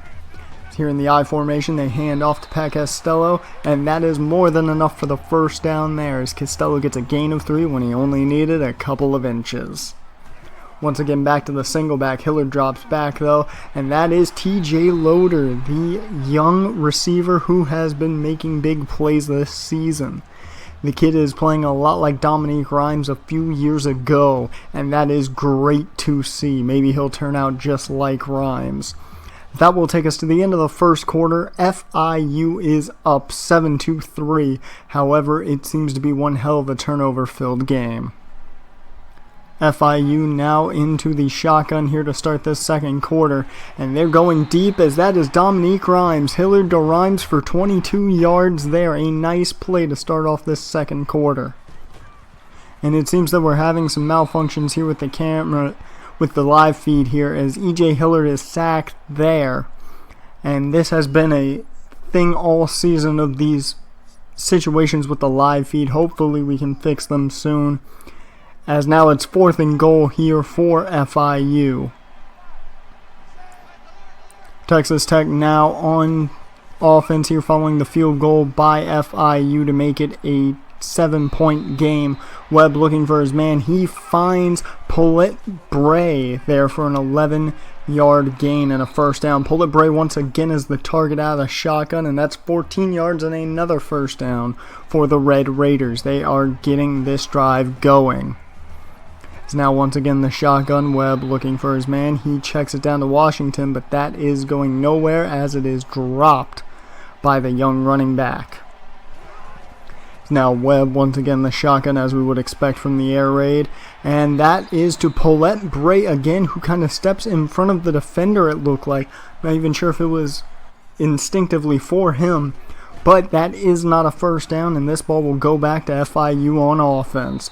Hillard off the play fake, looking for room, and he is dragged down by the scruff of his jersey. Dominique Reed with his second sack. I really didn't make note of the first one with the live feed issues, but a big sack there, as it took some time for him to get away from Ricky Fernandez, but he attacked E.J. Hillard there. Hopefully we don't see many more tackles like that. That could be painful. That will take us to the end of the half with all these live feed troubles. FIU up 17-3. We did not see that last touchdown. As now here we are in the third quarter, folks. Texas Tech set up in the shotgun, looking to go the far side there. Webb finds Derek Edwards for a 6-yard reception and a first down for Texas Tech.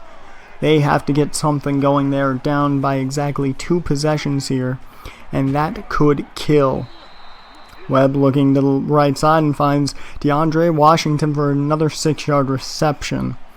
They have to get more than these petty 6-yard receptions if they want to make a dent into this deficit.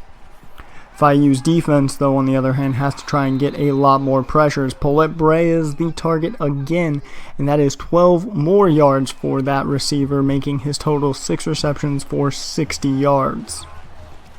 Webb now once again in the shotgun. He's looking for his man, taking his time, but it ran out on him as Akeem Barton took him to the turf. Big play by Akeem Barton there. Let's see that again. A huge hit. As if Barton wasn't going to get him, Perrine was right behind him to take him down. Both defensive ends are hungry for sack totals this year. Now Webb once again back to pass. He finds Grant this time and he gets nothing. Maybe a gain of 2 at the most. And now we're showing a punt here on the footage. But wait a minute, this is a fake punt by Texas Tech. And surprisingly, that could have been caught, but it is dropped, and that is a turnover on downs. A fake punt. You do not see that often at all, especially a pass. As Coleman here on this run gets a gain of 6. Another nice run for Coleman on the day. As now we head to... into the offset I formation. Hillard with a play action finds Jakeem Griner, and a big play there. 25 more yards on the day for Hillard in the passing game. And we finally get back to live footage. FIU has scored from the looks of it, and Texas Tech is once again on offense. An 8-yard reception there for Davin Lauderdale.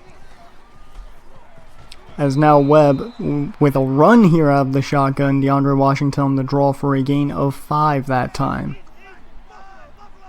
Once again out of the shotgun, getting the play from the sideline. Webb trying to make a play here.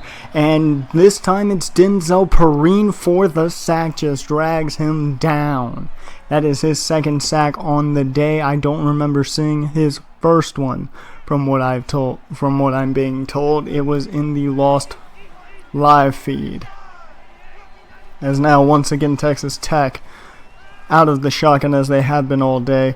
Webb getting behind his men. He tries to find his man deep, but a great play by Brad McDaniel to just stop the receiver from getting a chance at that pass. Physical play from the young safety there. Good to see. Now the handoff to Pat Costello in my favorite formation. Give the fullback the ball and let him run. 7 yards for the fullback. You gotta love that full house pistol. Is now Hillard in the single back formation as they ran out of a lot today. Coleman, though, does not get anything on that. And that will take us to the end of the third quarter. It's been a very messed up game, if you ask me. We've seen a lot of strange live feed issues. But FIU is up 24-3. We haven't seen a lot of these scores, and we're seeing them here. But nonetheless, FIU up. As now Texas Tech back on offense here to start the fourth quarter. DeAndre Washington with the ball, getting a nice run here, the best run of the day for Texas Tech. As now Texas Tech once again in the shotgun formation. Webb going to stand back and look for his man. He checks down to DeAndre Washington, and another 7-yard gain there. We haven't seen any big chunks of yards come out of the passing game for Texas Tech, as they are now in the pistol formation. We haven't seen a lot of that this week. But a nice play there. Davin Lauderdale able to keep 1 foot in bounds and get a first down for Texas Tech. The issue I'm having here, folks, is all these live feed issues, as Webb somehow avoids a sack there and just throws it away, unable to find anybody open, and that will be a 4th down.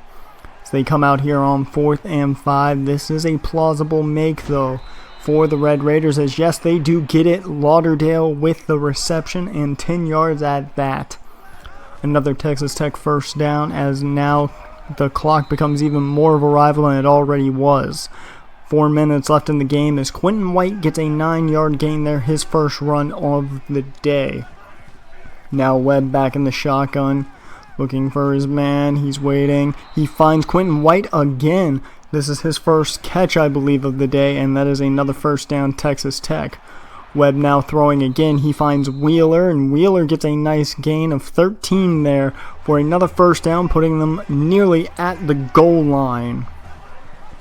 They're about the 1-yard line, it looks, as Webb takes the handoff. No, and that is a touchdown off the option. So a little option from both teams this week, as here comes this onside kick, and it was just surrounded by FIU players. Nothing but at that point. So FIU will retain the ball in their possession, And at this point, I think it's going to be clear what's going to happen. Ty Mayo with a run there and able to get the first down. It's just time to run this clock as Hillard, though, is passing. And he finds Jakeem Griner, and Griner gets decked. And that will lead to another FIU field goal. 27-10 now is the score with just over a minute remaining. That will end it, though, as Hillard and the FIU Golden Panthers have come out victorious on a very, sloppy game for us here in the booth watching. But a very solid game all around from the offense and defense. The offense was able to score consistently, and the defense was able to hold Texas Tech to only 10 points. The only bad part is for us up here in the booth, we were unable to see a lot of it, but we're able to see these highlights here at the end of the ball game. I will say, for everyone here on the production side, we are sorry for these technical difficulties, but next week, Iowa State will come into Miami, as FIU is now 15th in the nation to take on Iowa State. Hello everyone and welcome to week 9 of the college football season. This week the FIU Golden Panthers host the Iowa State Cyclones in another Big 12 matchup. This week should go down easy, I would think, as FIU 3-0 in conference and 6-0 overall take on a very overall lowly rated Iowa State team. However, this year they have been proving otherwise to Big 12 competition. Iowa State has sat at the bottom of Big 12 standings for the past couple years. Can they dethrone the newbies and make themselves be feared once again? Or will FIU once again show their dominance in their new competition?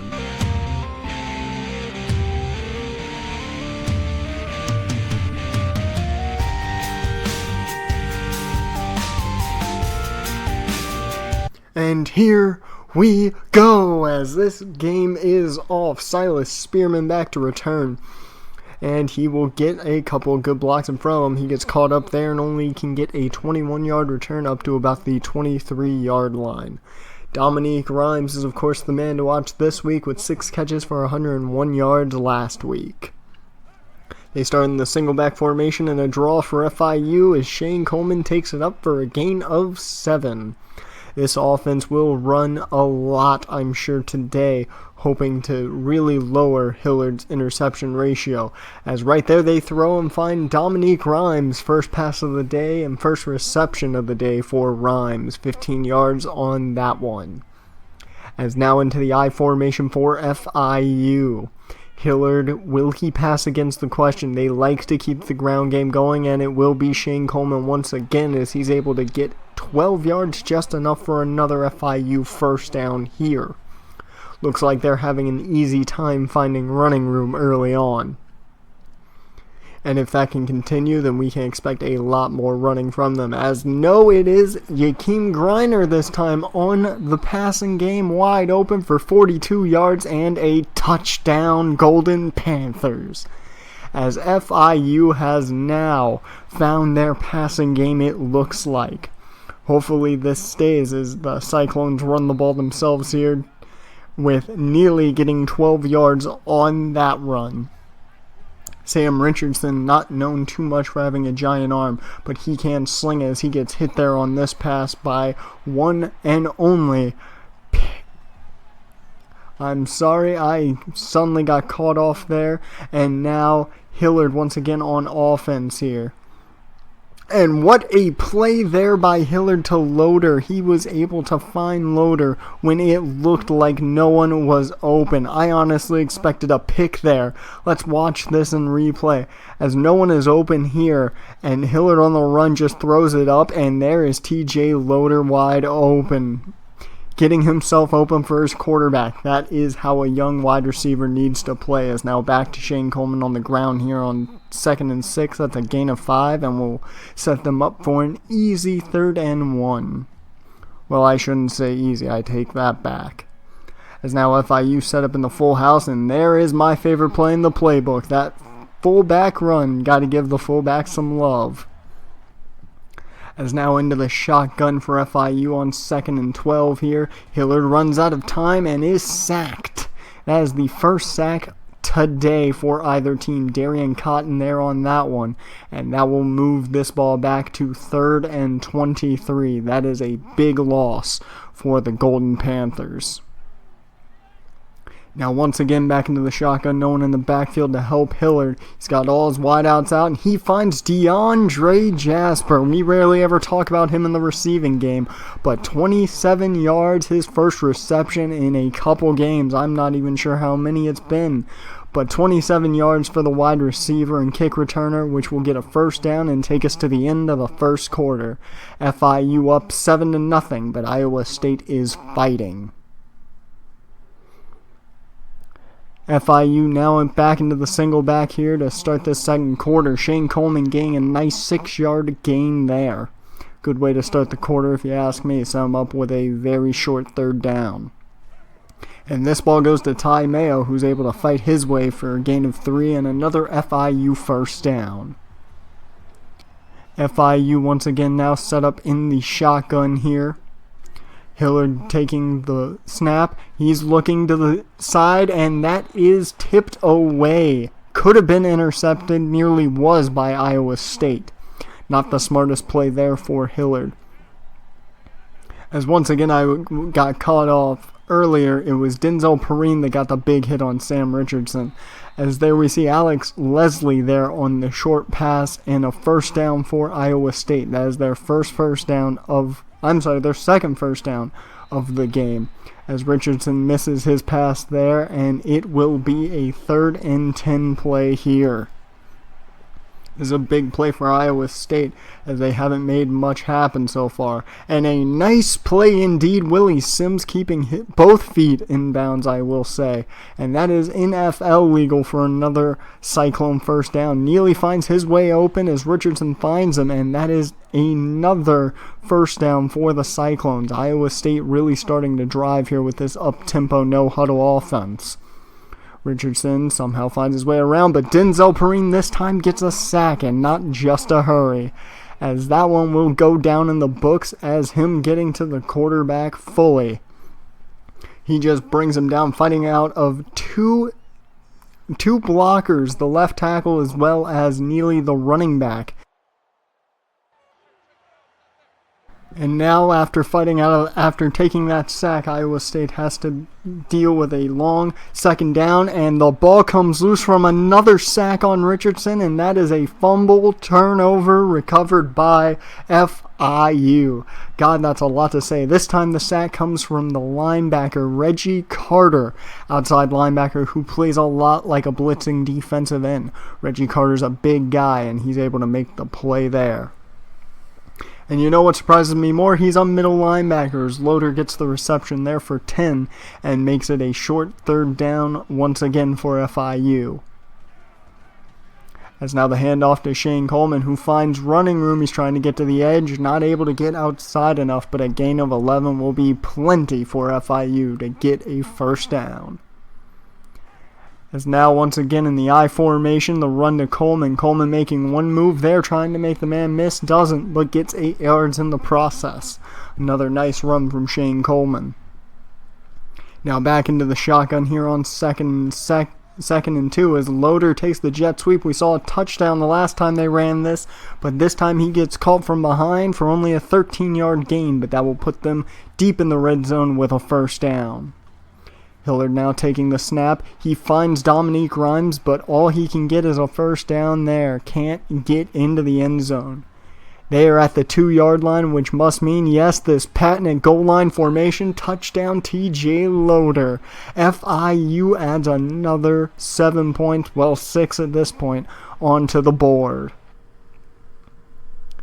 FIU is up 17-0 going into halftime. As now we are back in the third quarter here as Richardson going to work early. They're getting Quan West involved here. They need some big plays to be made here. Does Iowa State now being down 3 scores at this point, as now Richardson off the option, finding a lot of running room. He takes that all the way up to the 39 of FIU. big run there for Iowa State, not only as a confidence boost, but for playmaking ability, as Quan West is once again the receiver. Same route he ran last time. Another first down for Iowa State. They are driving and fast. So now this is a run up the gut with the draw to Neely. He gets a gain of 7 there. Another good gain. This has been a very nice drive for Iowa State, and I think the defense for FIU is starting to tire. Neely's able to push through for a gain of 3 and another Iowa State first down. This defense really needs to wake up and start making the plays they need made. They were making them early, but not anymore as Richardson given time. But it runs out as he is hit. Look like once again Denzel Perrine, but I couldn't tell with how many jerseys there were around him. And instead of taking the field goal, Iowa State is going for it all here on 4th, and that will be a sack of Sam Richardson. I'm not exactly sure who got him. We'll see here again. It looks like it's Perrine, and I'm not sure Brewster was there. Either one could have been given the sack. As now the offense for FIU is back on the field as Hillard throws it up. Dominique Grimes spinning to catch that, and then sadly gets forced out of bounds there after powering through the cornerback. What a play. Can we see it again? Yes, we are already, but right there, the nice spin, catch, and power through the corner should have been a touchdown, but hell, we'll take the big play anyways. Hillard now drops back a lot. He play fakes there, and he gets nothing. He is taken down again today. Tom Alexander is the man who gets him this time, but he tried to fake it there, was unable to. They didn't buy it, and Hillard went down hard. As now into the shotgun again, as now Loader's the target. They don't get much there, only a gain of 5, and they will take a field goal. As FIU now up 20-0, Iowa State has to stop thinking about this run as Neely gains 6 there. And another run here to Neely as he gets a nice gain on only needing a couple inches. Iowa State has to start thinking about more pass-happy offense as the third down is nearly complete. The third quarter, is nearly complete here. And that one is nearly picked off as Iowa State does take a shot deep but fails at it there on 4th. on 3rd down. Now Hillard takes a shot deep, and that is picked off by Not Surprised. They actually went for a deep ball there, and that is going to be taken deep into FIU territory. And by deep into FIU territory, I mean nearly inside the 10. As that was a play that didn't need to be made there. They could have simply just ran the ball and kept running the clock out, or at least ran more time off the clock. There was no need to pass the ball now. Now Richardson and company for Iowa State out trying to add points to the board so they may be able to make a comeback. A nice play there. Nice catch by P.J. Harris on the reception. That puts them at 2nd and inches at the 3-yard line. The handoff there. No, it's an option, and Richardson takes it in for himself. Touchdown Iowa State. And this game may have just gotten a little bit more interesting. FIU now back on offense. They're passing again, which makes no sense, but Dominique Grimes able to get the catch on that. Another 24 yards for the man. And that will take us to the end of the third as Iowa State now has 7 points, but down to FIU's 20. The fourth quarter has begun here, and FIU is once again passing, and this is how it ends up. FIU passing the ball ends in another turnover. This is not needed. That is 2 interceptions, the first 2 of the game for E.J. Hillard, both late in the game where now it's just a 2-score deficit. This is not what they need to happen. As Richardson now going to his targets, Neely is number 1 guy, gets a 9-yard reception there. They like to check down a lot, it looks like, here for this Iowa State team and their high-octane offense. Now Richardson on the option, he gives it to Wembley, and Wembley just powers through one tackle, powers through another, and is able to get a big gain there when he should have been tackled early. As now, once again, the shotgun as we've anticipated all game. Wembley with the ball again. And he is just showing off his power pushing forward, and he gets another Iowa State first down as they are now inside the red zone. Richardson off the option, tries to get the first down, and they will give it to him. They will give him just enough for another Iowa State first down. Nearly inside the 10 now. Richardson out of the shotgun looking for his man. He finds Watson, and that will put them inside the 10 at around the 6-yard line. Sorry, they're at the 7 there as the handoff to Rob Standard goes nowhere, and that will lead to a 4th down. Now Iowa State has to take a chance here. They need points to make this game interesting. Leslie gets the ball but falls 2 yards short of a first down. That has to hurt. He was open, had a chance, gets the ball from his quarterback, and falls 2 yards short of giving them a chance to get in the end zone. And here comes the smart play by FIU, just running the ball. Coleman there on that one with another nice run to get them a first down. He's had a good day, averaging 6 yards per carry. It's now another handoff to Shane Coleman, going around the left side this time, finds a hole and enough for 11 yards and another first down. One more first down is all they need here. 3rd and 12, they're going for the pass. I don't know why. And once again, another interception. This game is all but over at this point, but that was not needed. Just run the ball whether you get the first down or not. Let your dominant defense handle everything. That pass was not needed for FIU. As now Iowa State comes back on the field. They know they cannot win this by now, as P.J. Harris once again gets a nice catch there and is able to make something very nice out of it. Iowa State has to know they can't win at this point and are just playing for pride here. But Richardson really trying to lead his team down the field as he finds Willie Sims again, another first down for Iowa State.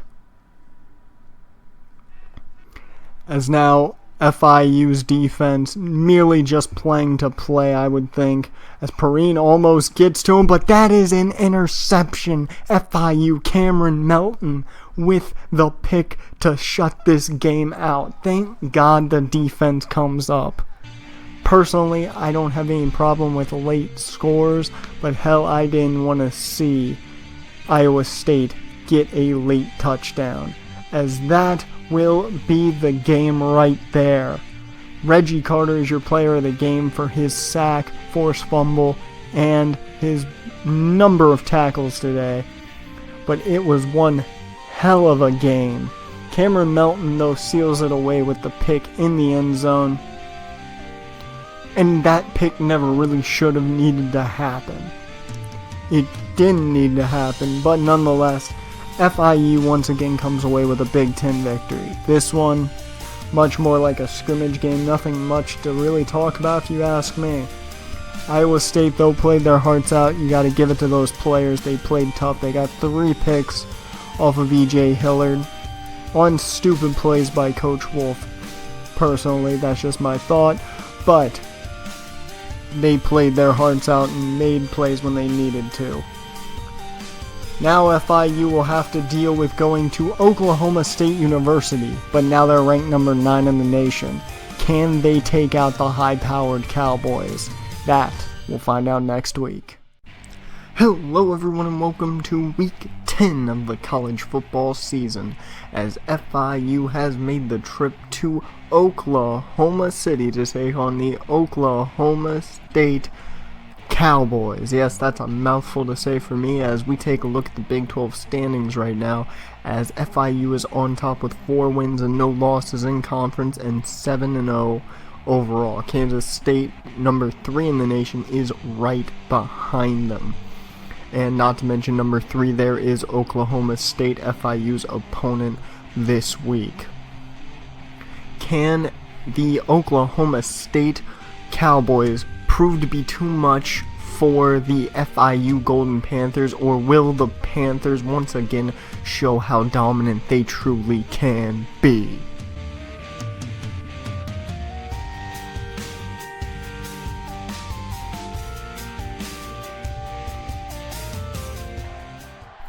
And we are off as Ayers kicks this one deep into the Oklahoma State end zone there, as will just be a touchback for Samples, as that is the most boring way to start off a game, folks, as now we start this game here 2nd and 13 right now for Oklahoma State, as J.W. Walsh taking off, and he gets a big 10-yard gain there.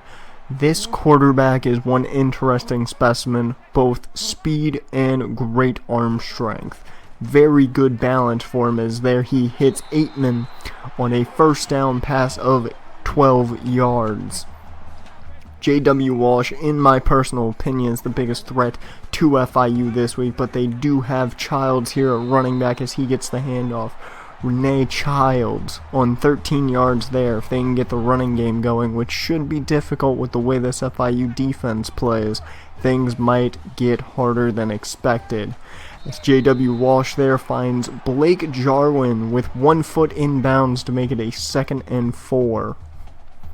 As now we go to 3rd and 1 here, it's just short yardage needed. They go with the option, and FIU was fooled completely. J.W. Walsh gets just enough for the first down before he gets taken down. Now Walsh in the shotgun, as it's been a no-huddle offense for Oklahoma State today, as they take off again, and J.W. Walsh has been the deadliest player on this field right now. Another huge game for Walsh.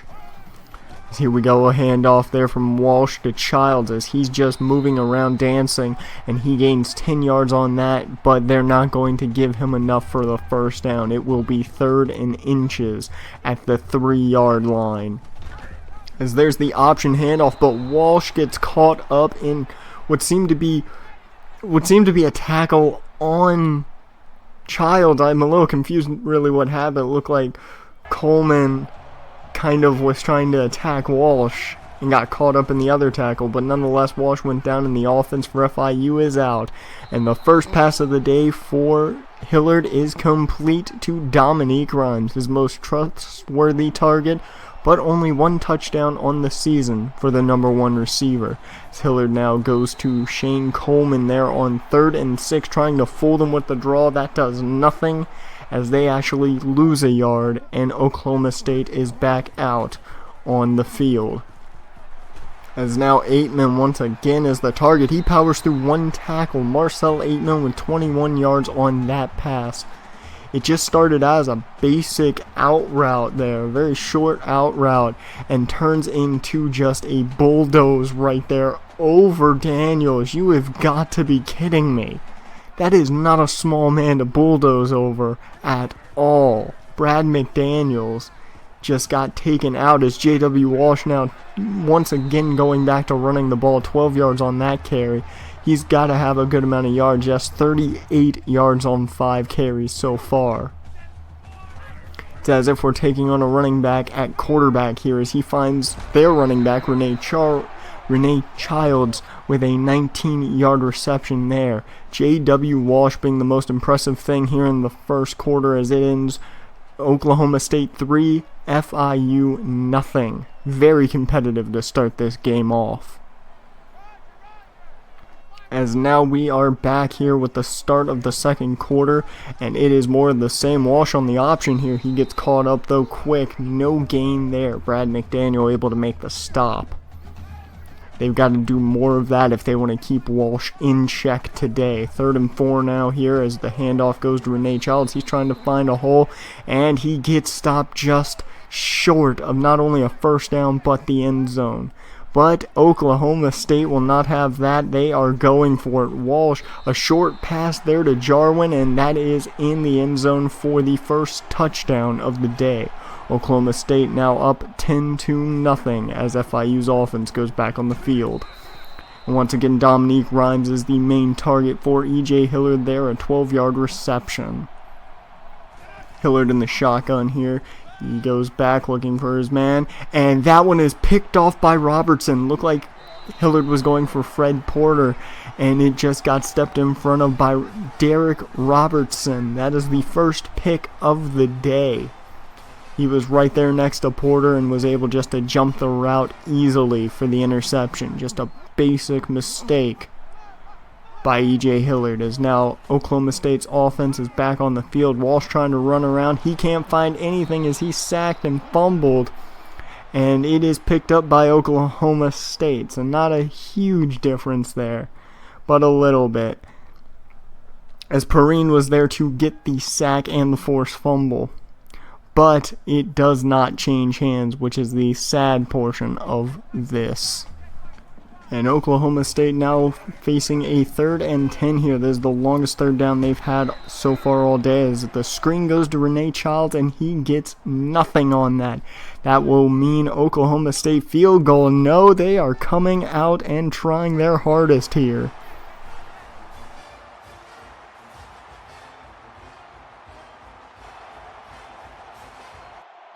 We've had some feed trouble, but we do know Oklahoma State has gotten a field goal out of that, as E.J. Hillard there misses his man.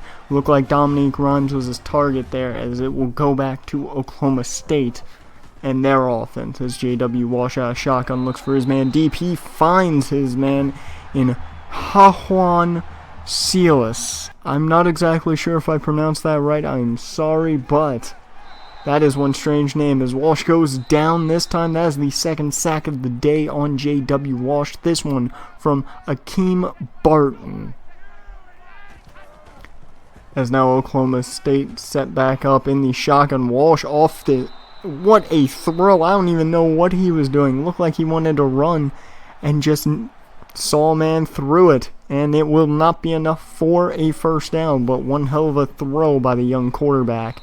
And the kick is up, and it is no good, wide left. I am amazed it had the distance, but just purely wide left, never curved in. So now FIU's offense will be out on this field for just a little bit longer, as that is an interception, just underthrown to DeAndre Jasper.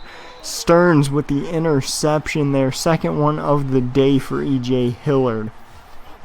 Jordan Stearns with his first pick of the day, and a very poor day right now for E.J. Hillard. Only 2 completions for 27 yards, and then a bunch of incompletions and 2 interceptions. Just not a good day at all. As this should be the last play of the half, I'm expecting, as Shepard gets it. Never mind, that looks like we'll have another field goal here for Oklahoma State, as Shepard gets that pass and gets deep into FIU territory. Here comes the field goal. Kick is up, and there is redemption for the miss, as Oklahoma State now is up 16-0 as we go to halftime. This is not at all what FIU fans were expecting after a big game last week. And welcome everyone to the second half, as FIU starts this game with a handoff. Starts this half with a handoff to Shane Coleman for a 2-yard gain. Nothing much there. That will take them to a 3rd and 4.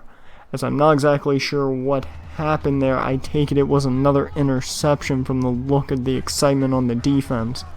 Looks like we had another feed interruption there, as Renee Childs takes this ball on the draw up for a gain of 8. These feed interruptions have been an issue all season. Hopefully there will be a time where we don't have to deal with them. However, until then, I will continue to commentate as I have, as Blake Jarwin with a nice catch there, able to get 1 foot in bounds. In the NFL, that's not legal, but here it is. So J.W. Walsh now once again looking at the shotgun for Aitman this time. 7-yard reception there, putting them just within about 8 yards of pay dirt. Walsh now on the screen here on 3rd and 5. He gets Childs, and Childs goes down quick. That will be a loss of 2 yards. As now Hillard back on offense after the field goal from Oklahoma State. He finds Dominique Rhymes, and he has to make up for the mistakes he has made this week. A big 17-yard gain there to begin it.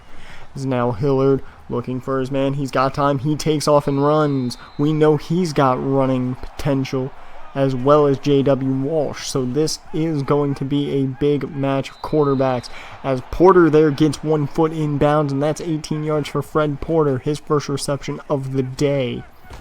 Hilliard now going deep again. He finds Dominique Rhymes once again. 16 yards this time on that one. This will be the last play of the third as Dominique Rhymes in the end zone after the quick hurry-up offense. Look at that. FIU will get the 2-point conversion, and it is 8-19 at the end of the third quarter. This game is not over by a long shot, folks. We got one more quarter of play. Oklahoma State's offense here to start the fourth quarter as J.W. Walsh off the option gets a huge gash of running room, 24 yards for the quarterback, as he has had a big day, 12 rushes for 71 yards. And it looked like a total miss by transfer linebacker Reggie Carter there. Now Walsh in the pistol formation here. He drops back looking for his man. He finds Aitman. Marcel Aitman has been his go-to guy, but not enough for the field goal there. Going to be a long field goal here. I'm sorry I said field goal before, but meant first down as that one bounces off the uprights, and it is FIU's ball again as TJ Loader, the man who makes miracles happen, makes another one. Very tight window there, and Hilliard hits him. And now here's an option from FIU as a missed block will cause EJ to only get a gain of 10, possible more if the block had been hit. Hilliard now once again goes to the corner route and he gets Dominique Rhymes for a gain of 17. This is starting to look like the FIU team we're used to, as that is a touchdown. TJ Loader 15 yards in for pay dirt. This is the team we wanted to see. TJ Loader making miracles happen here in the fourth, as this game has now turned into a one-possession game with just under 4.5 minutes remaining. And it looks like FIU going for the 2-point conversion once again to make it a field goal game. Coleman off the toss, and they're giving it to him. That will make it 16-19. And now Oklahoma State's offense is back on the field again. J.W. Walsh has to be feeling some pressure here now as he finds another huge hole to run through and gets another big gain. About a gain of 13-15 there. And that will be the memorable moments of this game are the runs from J.W. Walsh, who has really changed up the way this defense has had to play. J.W. Walsh now out of the pistol, looking for somewhere to throw, and he's got nothing as he is sacked for the second time today by Akeem Barton. The third time altogether, but Akeem Barton picks up his second sack after being thrown to the turf by the right tackle. Akeem Barton gets up and makes the sack. Strong play from the right end. By the left end, as Childs there gets the pass and not enough for the first down, which will lead to FIU's ball once again. Can they continue this amazing miracle? As there's a throw from Hilliard, he barely gets it high enough to get it to Yakeem Griner, but it is a first down FIU. 2nd and 4 here, Hilliard out of the shotgun. So looking for his man, he finds Yakeem Griner once again. This is the offense we're used to seeing. As now we have less than a minute and a half remaining in the game. 1st and 10 FIU.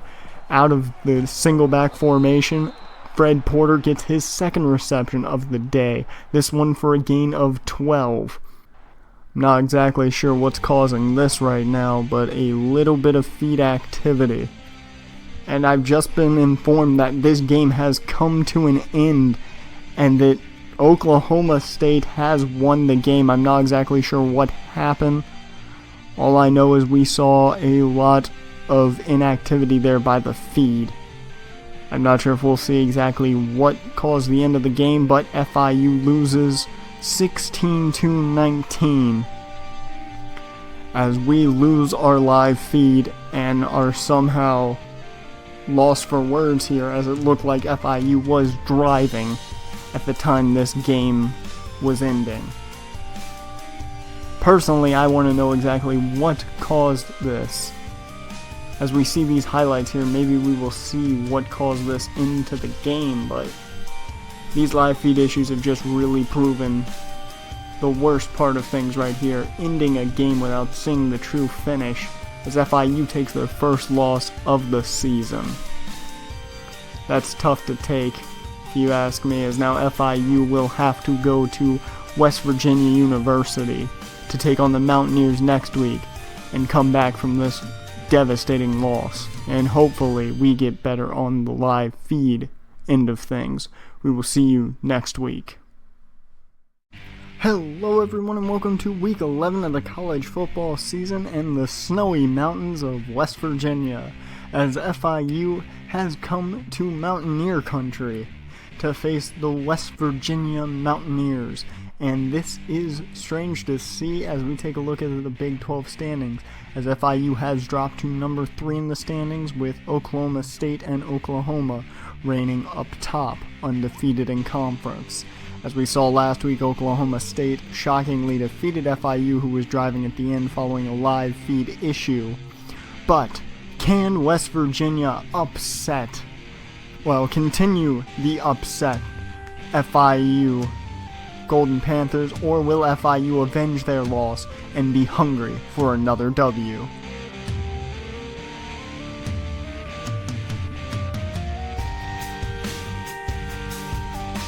And here we go, as West Virginia will kick this ball off. Silas Spearman back to return, and this is a hungry FIU team as Silas Spearman takes it up, a nice spin move, gets it up to about the 40-yard line there.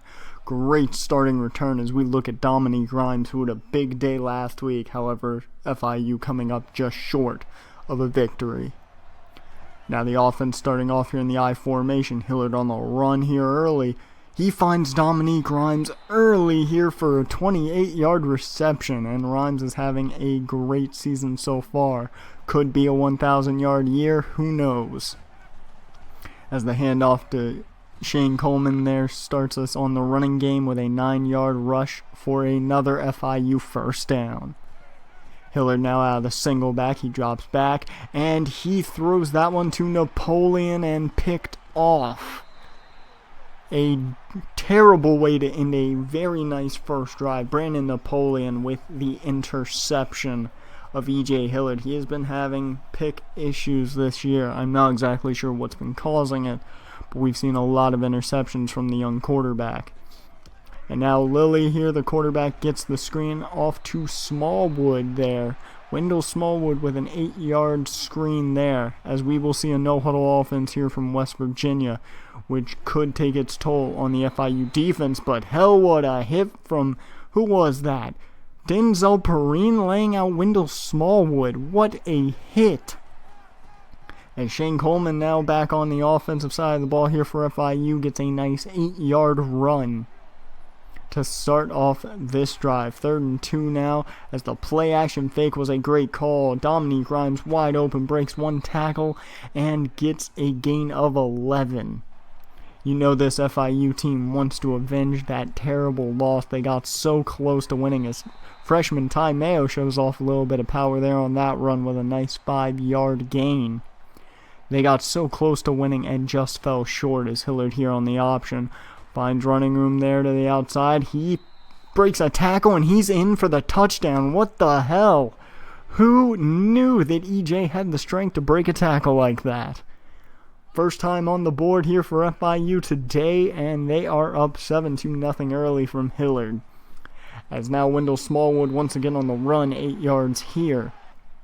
Looks like West Virginia plans on running the ball a lot. Lilly here on the option. We get another running quarterback here in Darnell Lilly. 16-yard gain there for him, as Smallwood and Lilly seem to be the top 2 guys here on the offense. Once again an option, and Lilly gets 12 yards off that one. West Virginia driving. Lilly takes it out of shotgun here. Oh, now he takes off running again. And now Lilly is taken out of bounds for a first down, gain of 11. This no-huddle offense has to be tiring out the FIU defense. However, that time the run did not work by Lilly, as he was caught up. Darian Dyson there for that sack. So there we go. We thought it was tiring them out. It was just making them more focused on where they should be going. As that will end the first quarter, FIU up early, 7-0 over the West Virginia Mountaineers. And welcome to the start of the second quarter as Lilly hands off to Smallwood, and that is another nice gain from Smallwood, another 8-yard gain to be more precise. He likes that number 8 apparently in his running stats. As now this no-huddle offense continues, and Darnell Lilly finds Myers here. Myers. KJ Myers with a 12-yard reception on that one, putting them very close to the goal line as Darnell Lilly on another run, gain of 9 here, and they are just yards short. However, a false start penalty takes them back, and it is 3rd and 6 here with a screen. Smallwood gets decked by DeMarcus Perkins, and that will lead to a West Virginia field goal. FIU back on offense, and Fred Porter getting his first reception of the day much earlier than last game. Last week, it was very late into the game where Fred Porter got his first reception. Getting into the offense very early here for Porter this week.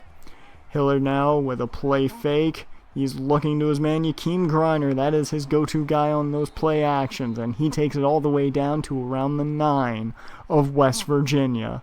Great play there for EJ. He's able to hit Griner, and Griner is able to take the yards after the catch down to nearly the goal line.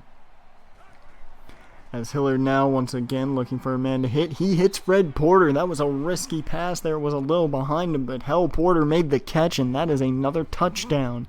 As now WVU back on offense following the FIU touchdown. Darnell Lilly off the option again. He gets another nice gain again of 8 here. These gain of 8s continue for WVU. They really like that number apparently, as Wendell Smallwood with a nice run goes right past the defender. That was great. What a run. The option was sold fantastically. Gotta give them that. As now once again Wendell Smallwood on the run following his last first down. He gets a gain of 10. They're not going to give him the first down though, just inches. Is now WVU set up in the pistol formation here. Another handoff to Smallwood, and he's got a big hole to run through. He took his sweet time, and it ran out. It's Darian Dyson able to stop him before he can get to the first down. And now 4th and inches.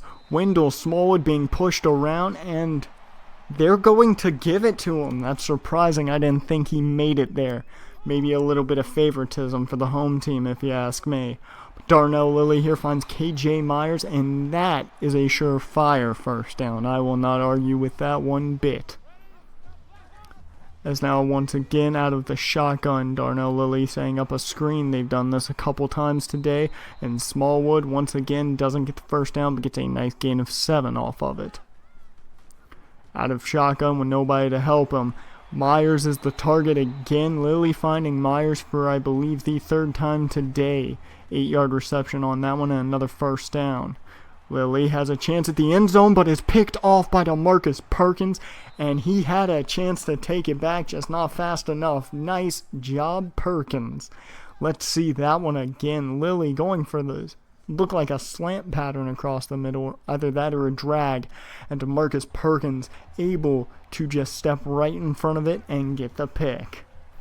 Hiller now setting up a screen of FIU zone here with Shane Coleman, showing him how to run the screen for a first down and a gain of 11. FIU out of the shotgun as the second quarter is coming to an end. Dominique Grimes once again the target on that, and they get right about up to the 50-yard line, right about at midfield. They will go no further as FIU leads 14-3 at the half. West Virginia now out here to start the second half of the game. Darnell Lilly looking across the middle of the field, and this is how you start a half. Jordan Thompson has not been called on a lot today. First pass gone his way today, and it's a 29-yarder. Nice play for Thompson as Lilly is taken down on the next play here hard by Akeem Barton, who had a big game last week. But look at this. Just forces his way around the right tackle and just obliterates Darnell Lilly. I mean, that is a big hit from Barton. as that will lead to a WVU punt and FIU back on the field. They set up a screen as Porter goes just about anywhere but forward there. They'll give him a yard. I wouldn't have, but hell, they'll give him a yard. Now Hillard set up in the offset I formation. Man in motion was Pat Costello.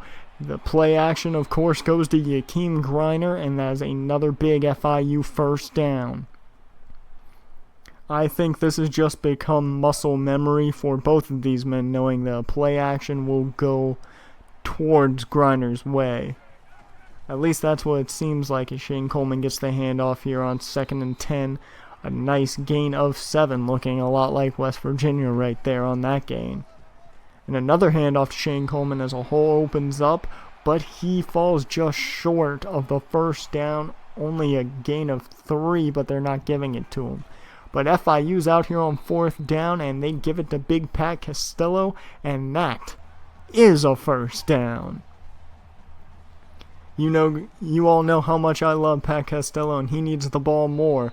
As E.J. Hillard looked for his target across the middle, looked like T.J. Loader, and that got batted down as the field goal is up, and no good, just wide left for FIU, as now WVU has a chance to make a comeback here, and that is the way to start it. Caleb Martin there on the reception from Darnell Lilly. As this third quarter is about to end here, they will get one play off beforehand, and it is Thompson again. Jordan Thompson, another 14-yard reception to end the third quarter as FIU still up 14-3. However, West Virginia may have just started one hell of a drive.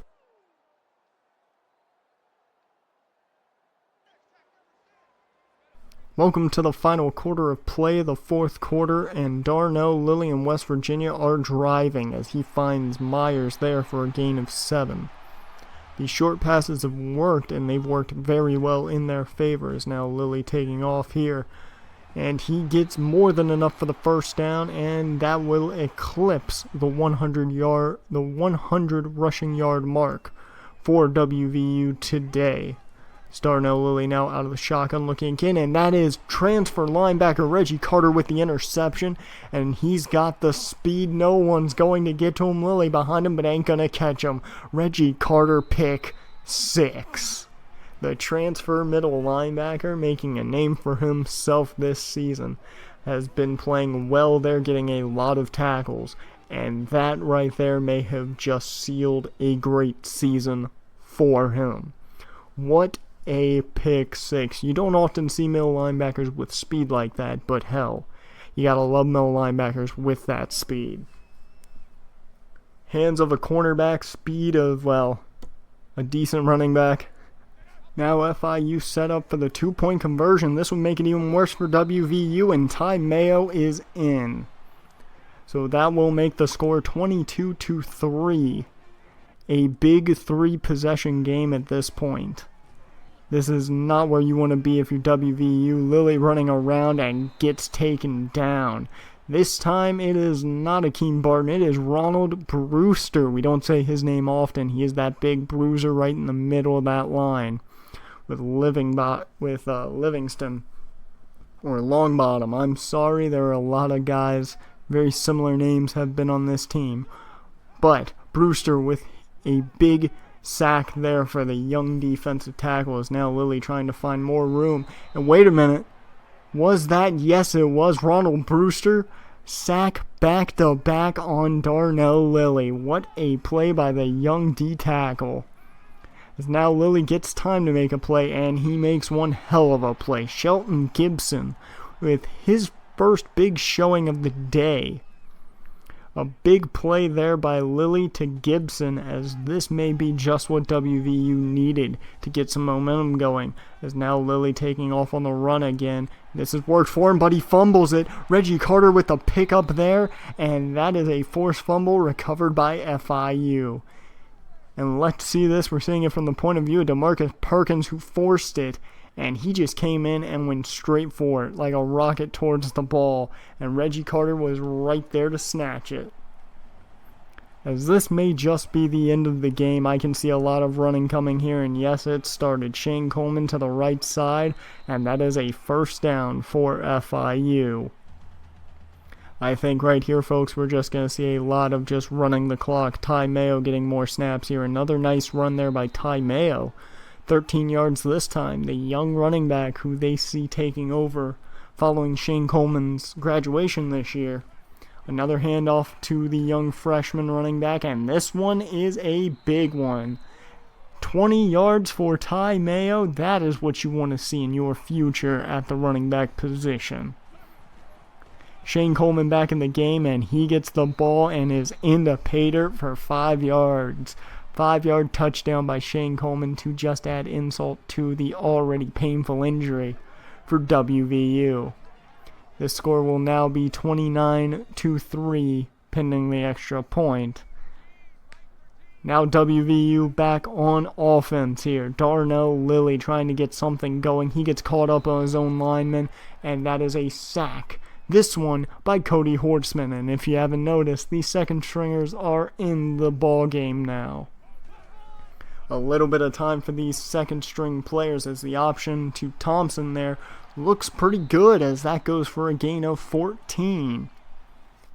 It's now Cody Hortzman there on that left side, known to do things well, and another option pass there which goes nowhere. Wendell Smallwood wrapped up quickly by Wilkerson Myrtle, as that will be the end of the game. Reggie Carter, your player of the game, which he deserves to be. And a huge win for FIU, coming off their first loss of the season to enemy territory and picking up a dominant win. We once again take a look here at E.J. Hillard's first touchdown run to start that game. Great play, but just one hell of a performance, not only on the offensive side of the ball, but on the defensive side of the ball as well. Let's look at this, the play of the game if you ask me. The pick six by Reggie Carter. What a play by the transfer. Just a great game overall. But now the real test starts next week with what could be the toughest game of the season. FIU will travel back into the state of Oklahoma to play the Oklahoma Sooners, arguably the toughest team in the Big 12. Can FIU play the underdog and defeat the big man on campus, or will the Oklahoma Sooners be much more than FIU bargained for? We will see you next week.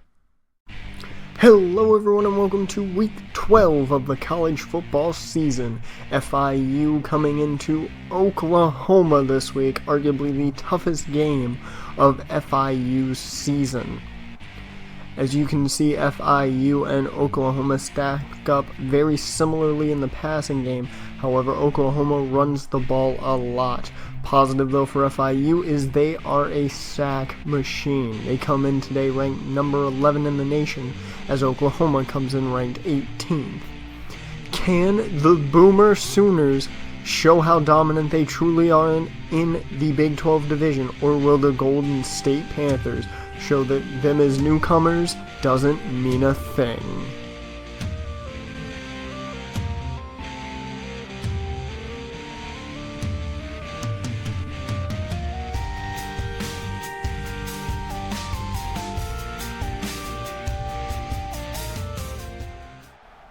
And here we go as this game is off. DeAndre Jasper back to return for FIU to start this game. He tried to find his way to the outside but is not able to get behind the defender, taken down for a 21-yard gain. And out comes that FIU offense. E.J. Hillard starting out of the I formation with the play action to T.J. Loader, the trustworthy playmaker this season, playing a lot like Dominique Rhymes did in his first season. As EJ now once again in the single back formation, this time hands off to Coleman, and Coleman only gets 1 yard off that carry. Nothing doing there. It's now in the shotgun for Hillard in the offense, making some changes here at the line before they take the snap. He takes the snap now, stepping back. He's going deep, and that one is picked off by Taylor. He was looking for Fred Porter, but Taylor was able to get in front of it. He was in front of it the entire way, and just a bad call on Hillard's part. Stan Von Taylor with the first pick of the game, and more importantly, puts Oklahoma in great starting field position. And this is an offense that we don't want to give good field position to. As now Oklahoma's offense out here, Knight in at quarterback, and he will take off. He has running mobility. Gets hit hard, but Trevor Knight gets 12 yards and an Oklahoma first down. And now this no-huddle offense of Oklahoma is going to take charge as Knight with a play fake there finds Neal, and that's another big first down for Oklahoma. They are driving quick after the interception. Now the pistol, Knight looks across the middle. He finds Metoyer. That is a crazy name right there. Metoyer with the reception and close to a first down here on 3rd and inches right in front of the goal line. And that is a run from Alex Ross, who gets up to around the 2-yard line.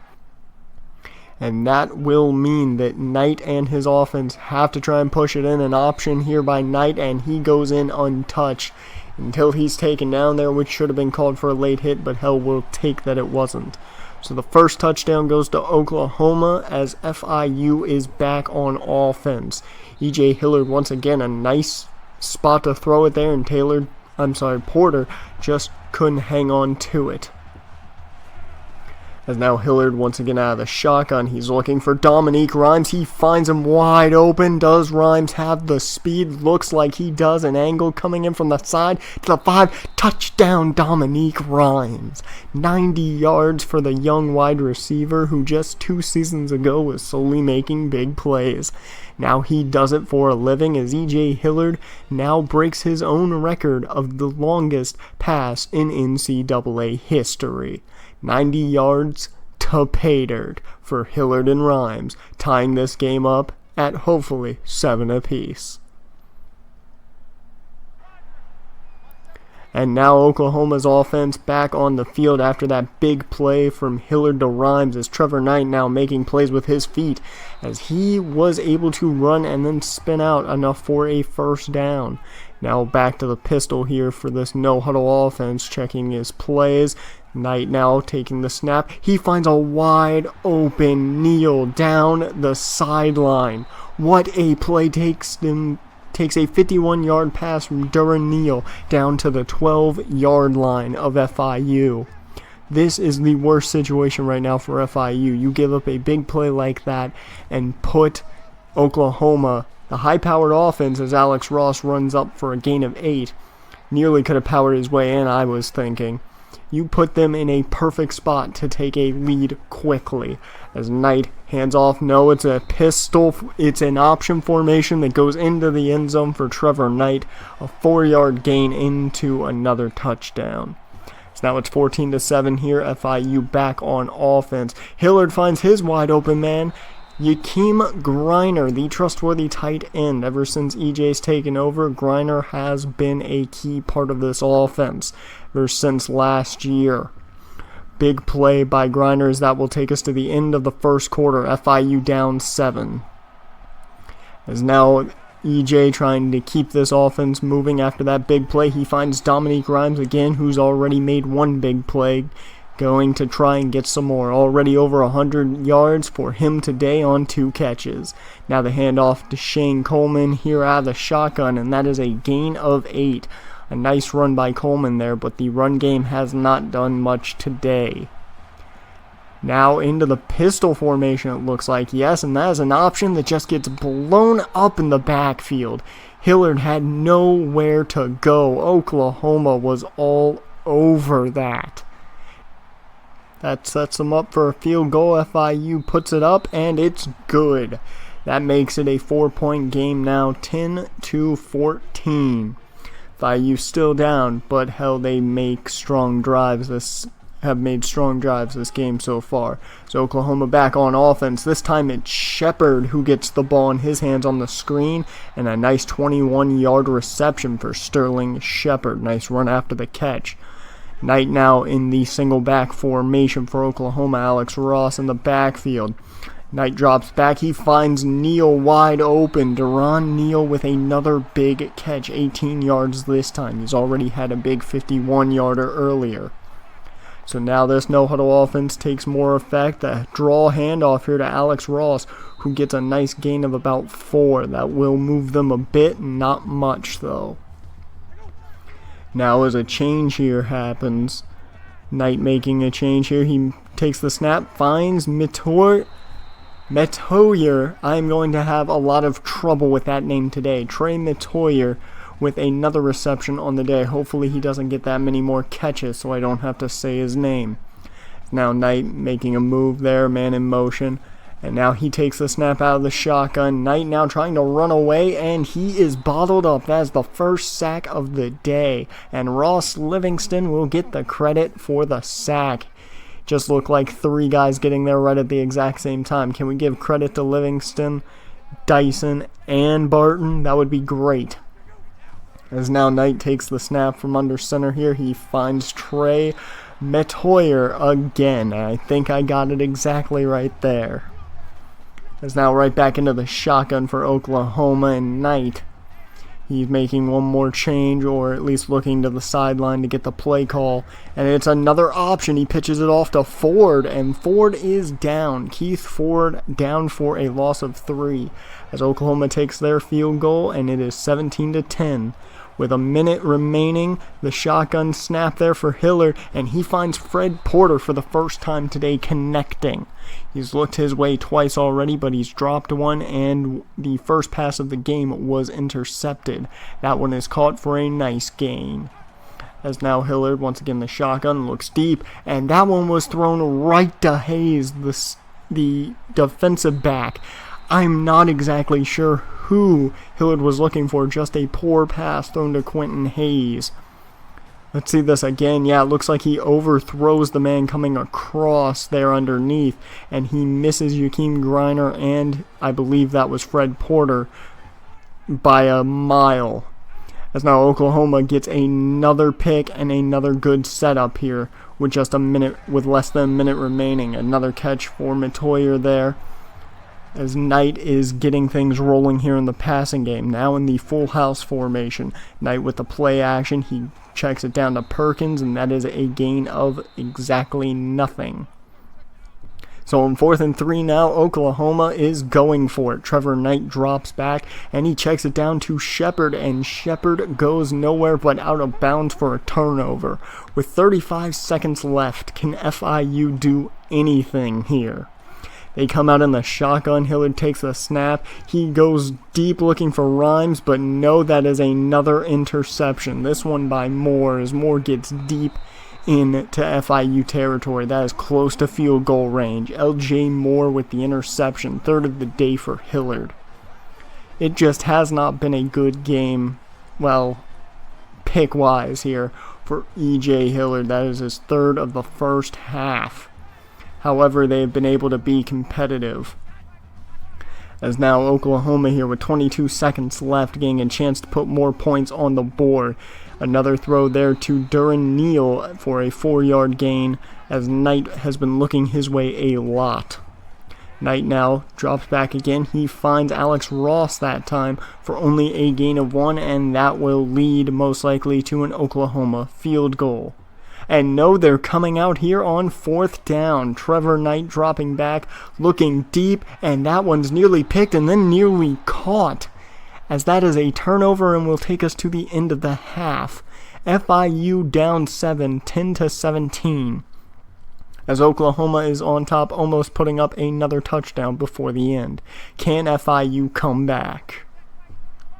Welcome to the second half here, as Oklahoma will start with the ball, and starting with an option, which has worked well for them so far. So that's a gain of 9 there for Trevor Knight. As now they go with this no-huddle offense as they have all game. Knight now looking to the sidelines. He finds Duran Neal once again, only 3 yards this time. As now with a new set of downs, Trevor Knight in the pistol. Looked like the shotgun to me, as Alex Ross gets the handoff, and it's a 9-yard gain. Knight once again looks like he's in the shotgun. Yes, indeed he is. He throws it towards the sideline again and finds Michael Reed for the first time today. Not enough for the first down, and that will be a punt. FIU back on offense here. Hillard taking off here after getting the snap, and he is caught by his shoelaces. I believe Mike Onua caught him by his shoelaces. Let's see this again. He comes around the corner hoping it looked like to get a run going, and he is caught just by the ankle. Such a short tackle there. Nothing there to get, as now out of the pistol formation, Hillard takes a snap. He looks towards the sideline, finds Fred Porter again. That has been money so far on the 2 passes he's completed to Porter, as Ty Mayo gets the handoff here. Gets a nice 6-yard run. We've been seeing some nice running out of the young running back here lately. As now out of the pistol formation once again, Hillard taking the option this time, and he has a ton of running room. He will slide to save himself, but after a big gain there and another FIU first down. Look at all that running room. If a block had been held for just a little bit longer, it may have been more. Now in the full house formation of their own, Hillard taking the snap. He finds Dominique Rhymes pretty much alone in the middle of the field, and that is a 20-yard reception there and another FIU first down. Now out of the I formation, offset I to be more precise, Taylor picks it off. What a pick. Second pick of the day for Taylor, but I can't be angry there. What a pick. Stan Von Taylor with the hops to pick off that ball. I'm more impressed than I am angry, even though that is the 4th pick of the day for E.J. Hillard. As now Oklahoma back on offense here. Michael Reed gets his 2nd catch of the day here. 5-yard catch there, but not enough for the first down. As now FIU back on offense, E.J. Hillard looking to make up for these picks, and he finds Fred Porter once again, 23 yards this time. He only catches for double digits. 15, 17, 23. They keep going up. Where's the big play for Fred Porter right now? I'm just waiting for it at this point. As now once again that full house package, this time it's a handoff to Shane Coleman with some nice blocks ahead of him. He's able to get 8 yards and another FIU first down as they are closing into nice territory here in Oklahoma territory. As now Hillard drops back, he's on the run again, and he throws it right as he's about to get tackled. What a clutch play there. It's not a first down, but will be the end of the 3rd quarter as FIU is still only down by 7.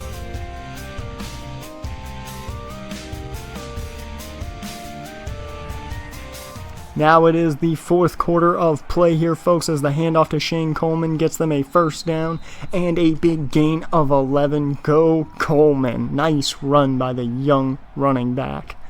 As now Hillard set up in the single back, he throws, and he finds TJ Loader. How the hell did he catch that? The defender was all over him, but a great play from Loader. I shouldn't be surprised at this point. Now, will this be the patented play? Yes, it is. Hillard on the run, tosses it up to Loader, and that is another touchdown. FIU, and more importantly, a tied ball game. 17-17 as Oklahoma comes back out on offense. Trevor Knight hoping to get his offense going here as Duran Neal once again is the target. A big target today. Maybe a little double coverage on him might help, even though he's not getting a lot more here as Trevor Knight goes down quick. And that looked like it was, yes, Reggie Carter, the man who won the game, some could say, at West Virginia last week. A big play by Reggie Carter, just taking out Trevor Knight. He has been playing spectacular since transferring. Now Trevor Knight looking for a setup screen, and he just overthrows his target. Look like Alex Ross once again. So now that means it's FIU time on offense. And they're going to the option game, which has worked wonderfully for Oklahoma this week. And as another first down for FIU off of that option. Now in the offset I formation, Hillard in there with Coleman behind him. And he was looking for Porter again, it looked like, and that's a 5th pick of the game. I don't know what is up with EJ right now as Eric Stryker gets the pick there. Middle linebacker, Eric Stryker. As I'm not exactly sure what is wrong with EJ today. He's making poor decisions, but the defense is keeping them around. It's now Alex Ross with the handoff here for Oklahoma to start their offensive possession. 7-yard gain and a good way to start if you're an Oklahoma fan. As now in the pistol formation here for Oklahoma, Ross the man in motion.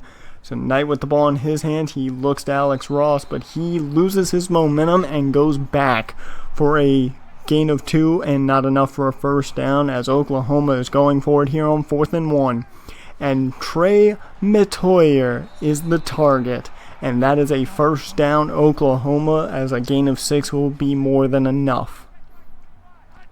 Oklahoma is driving here, the handoff to Alex Ross now, and he powers his way through, but it looks like he fumbled it as Denzel Perrine is there to pick up the loose ball. Now, can we see a replay of that?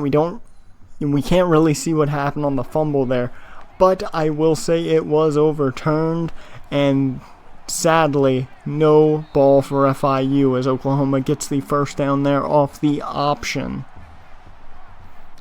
As now Oklahoma is reaching terrible territory here for FIU fans as Ross finds a tiny hole to run through and he gets up to the 4-yard line off that run, but he does not look healthy. He looked like he got up hurt.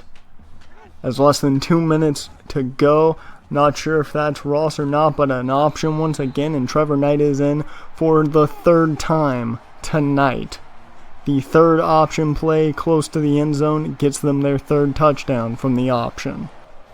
As yes, an MCL sprain for Alex Knight will most likely keep him out for the rest of the game. But here, Silas Spearman back to return. He gets the ball and he is up to the 50, the 40, the 30, the 20, and he gets taken down from behind after an 83-yard return. Silas Spearman almost single-handedly tied the ball game. As now in the full house formation, handoff to Ty Mayo, who runs up the gut after making a cut. 5-yard gain there. Nice for the young running back. Less than a minute and a half remaining here. Just about a minute left.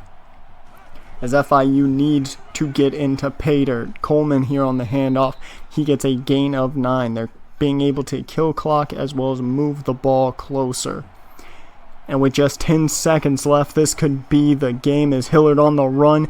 And their quarterback scores, ours scores as E.J. Hillard in for a 5-yard touchdown run. Tie game with 5 seconds left. What will Oklahoma do? Trevor Knight looking for his man. He chucks it up. And that is deflected by FIU. Chester Williams there to deflect it. Back up, free safety. So welcome to overtime, everybody, as we are having issues here, looks like, with the feed. No, I'm sorry, we have got it back here right at the beginning of overtime. It's Hillard taking off to start. I'm liking this beginning. And he slides to stay safe as once again we have connection issues. As now the offense coming back onto the field here. But we've lost connection once again, and I'm sorry to say we weren't able to reconnect it. The Golden Panthers fell in overtime to Oklahoma, as next week they will play against rival FAU and hope to get another win on the season. Hello everyone and welcome to week 14 of the college football season. This season is coming to a close, just 2 more weeks and then the bowl season. As FIU is back home in Florida, but this time they are taking on Florida Atlantic and not in Miami. As FAU shows that their defense has been good but not great. And FIU's on the other hand has been, well, pretty good. So can FIU come home and show their dreaded rivals that they are the best as they always have been? Or will FAU show up and shut the Golden Panthers' mouths?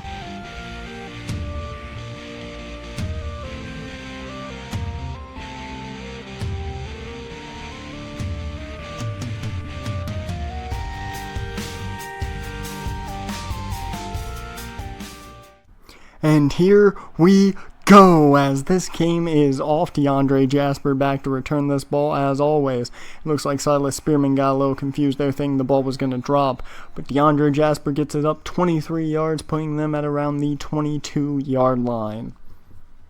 So E.J. Hillard in the offense now coming out and starting in the single back formation. Hillard now on the move here. He finds Ricky Fernandez, and that is a first down for the FIU offense. We haven't seen Fernandez get a pass very often this season. And now once again in the single back formation. This time it's a handoff to Shane Coleman, who gets tripped up a bit there but gets a gain of 6. So a nice run to start out the game there for Coleman. Here on 3rd and 4, it's the option as Hillard is taken off and he gets just enough for the first down. A gain of 6. Looks like they gave him a little more than I thought. It's now back to the full house as they were in a couple times 2 weeks ago against Oklahoma, but Dominique Rhymes, we've seen this all season, a great play of 34 yards. Not only a nice throw by Hillard, but a great catch and run there by Dominique Rhymes. Just look at the anticipation on that throw from Hillard. Any sooner that might have been jumped, but he hits it at the perfect time to get Rhymes. As now back to the offset I formation this time. And that normally means a run from this offense, and here it is. Shane Coleman takes it right in 7 yards into pay dirt. The first touchdown of the day, FIU's. As I forgot to mention earlier, before the game started, FIU is ranked 9th in the nation. Now FAU's offense out here, Jaquez Johnson at quarterback, and he's looking for the big air game early. He finds Rufus Warren, yes that is his name, 23 yards on the first play of the day. Now that's a good way to start if you want to intimidate a team, but this FIU defense is not intimidated, I can guarantee you of that. As now Jaquez Johnson gets the snap again, and he finds Rufus Warren again. Yes, he does. That is another reception for Warren. Looks like we've seen the go-to guy now for this offense. As Johnson takes the snap once again, he looks towards the sidelines. He finds Bobby Mitchell this time. That is a gain of 10 and another FAU first down. And the Owls are driving. I wouldn't call this too terrible, but it is worrisome. Rufus Warren once again the target and receiver on that play, gain of 7. Now Johnson taking an option, and he chooses not to pitch. I think it's because it was well guarded there. And that is a tackle for loss. Denzel Perrine starting off on the right foot there. Looked like Xavier Hines was there to block off the pitch.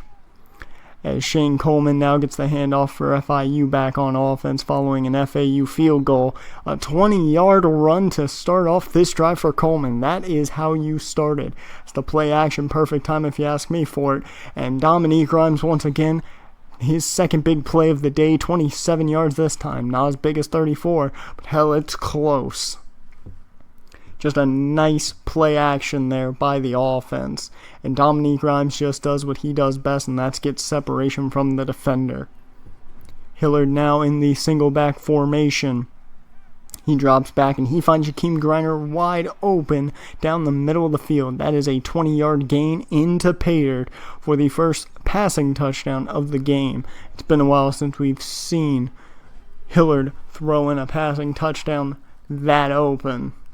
With all the Big 12 competition we've had to face, it's been hard to find wide open lanes like that. Now FAU back on offense, and this is a handoff to another Warren. Not Rufus, but Jay Warren. An 8-yard gain there for Jay as he gets nearly a first down. Not enough. 3rd and inches now as Johnson takes the snap out of shotgun. He finds Woods, and that is a first down. Caleb Woods on 5 yards there. Johnson now in the single back formation once again. They do not run that no huddle offense, which is nice to see. Gives the defense some time. And look at that pass. Stoshak with a nice catch. Jensen Stoshak, 17 yards. A really nicely run route, just no defender could keep up with him. Cameron Melton got very distracted, not knowing who to cover. And Stoshak was able to get wide open as now Jaquez Johnson once again takes snap out of shotgun and finds his number one guy, Rufus Warren, once again. As now into the single back again, it's a draw here for Jay Warren. From one Warren to another, 6-yard run there, having a hard time talking this week. Into the I formation and a play action of their own. That is a catch by Bobby Mitchell for a gain of 12. FIU's defense has given up a lot right now on Jaquez Johnson, as we're getting more interference that we got from last week. If you remember, we got a lot of it, as we see here Oklahoma getting a win over West Virginia. And now FIU's offense back out on the field here, 1st and 10, as Mayo makes a big play. I'm sorry I didn't even notice that we are in the second quarter. The second half is coming, or the first half is about to come to an end here, as Rhymes once again with the catch. It's less than 30 seconds remaining in the half. FIU wants to put more points on the board. Hillard now stepping back, looking for his man. He finds a wide open DeAndre Jasper, and count that as 6 more points FIU. Another just wide open receiver to hit, and DeAndre Jasper doesn't get much play time at wide receiver, but hell, when he does, he makes plays like that with that speed. So another touchdown for FIU, as we will go to halftime now with the notice. 21-6, FIU up on their rival Florida Atlantic. And welcome to the third quarter and the second half, folks, as FAU is already at a 3rd and 8. Jaquez Johnson looking for his man, and that is picked off by DeMarcus Perkins. And he is tackled as we have live feed issues here once again. Luckily, we were able to see that pick, thank God. We're just at a standstill here on the live feed, it looks like. As now it is back in the hands of FAU. Who knows what happens? Looks as though FIU was able to score on that last drive. And there is a sack on Jaquez Johnson there, and that will take them to a 4th and 21. Akeem Barton adds to his sack total for the season. And 4th and 21 will be far too much to go for, as now the FIU offense is back on the field following the punt. And Ty Mayo getting more carries. He has seen his carries increase seemingly from the halfway point of the season it started. He has done a good job with it, as now Hillard out of the shotgun, looking for his man. He finds DeAndre Jasper once again. Jasper normally doesn't get that many catches, but he's already claimed 2 today. Hillard now out of the single back. He's dropping back, and he runs out of time as he is sacked. The first sack of the day, Freedom Whitfield with the sack on Hillard. One hell of a name for a team that wears red, white, and blue to have a guy named Freedom. Makes sense to me. It's now E.J. Hillard out of the offset I formation here. He goes with the play action. He's looking for his open man. He finds Fred Porter wide open, and there is the big play from Porter. 37 yards, the biggest play today. Hillard just biding time to get open, and Porter makes himself seen wide open. As now E.J. Hillard scores another touchdown there to Dominique Rhymes and breaks the school record which he broke last season. And now, as you can tell, I'm not sure, but the second stringers have entered the ball game. Yes, the second string players are in, as Rufus Warren adds another catch to his board, as we are having more live feed issues. This has been far too much of an issue this week, just like weeks before. We definitely have talked to the crew to get that fixed. Jaquez Johnson takes off on the run, and that is another first down for FAU. But this is the second string offense, and now here's the third quarter comes to an end. FIU up 35-6. And FAU now really just playing for pride, if you ask me at this point. It's the start of the fourth quarter, down 35-6. As a nice screen pass there by Warren only gets up to 7 yards. Now going for it on 4th down, Jay Warren with the handoff, and he gets just enough as he is blasted by an FIU defender. I couldn't even tell who it was that hit him. As now Jaquez Johnson going for another pass. He finds Bobby Mitchell in a nice spot and another big hit. And yes, that is Chester Williams that got that big hit on him. He is just blasting people. As now the option here for Jaquez Johnson, where his speed is his most formidable asset, if you ask me. An 8-yard run there. As now they are closing in on Pater. Johnson looking to the end zone. He finds his number one guy, Rufus Warren, for their first touchdown of the game. They got 2 field goals earlier and now add a touchdown, but it is far too late as FIU gets the W. Play of the game is DeAndre Jasper's touchdown.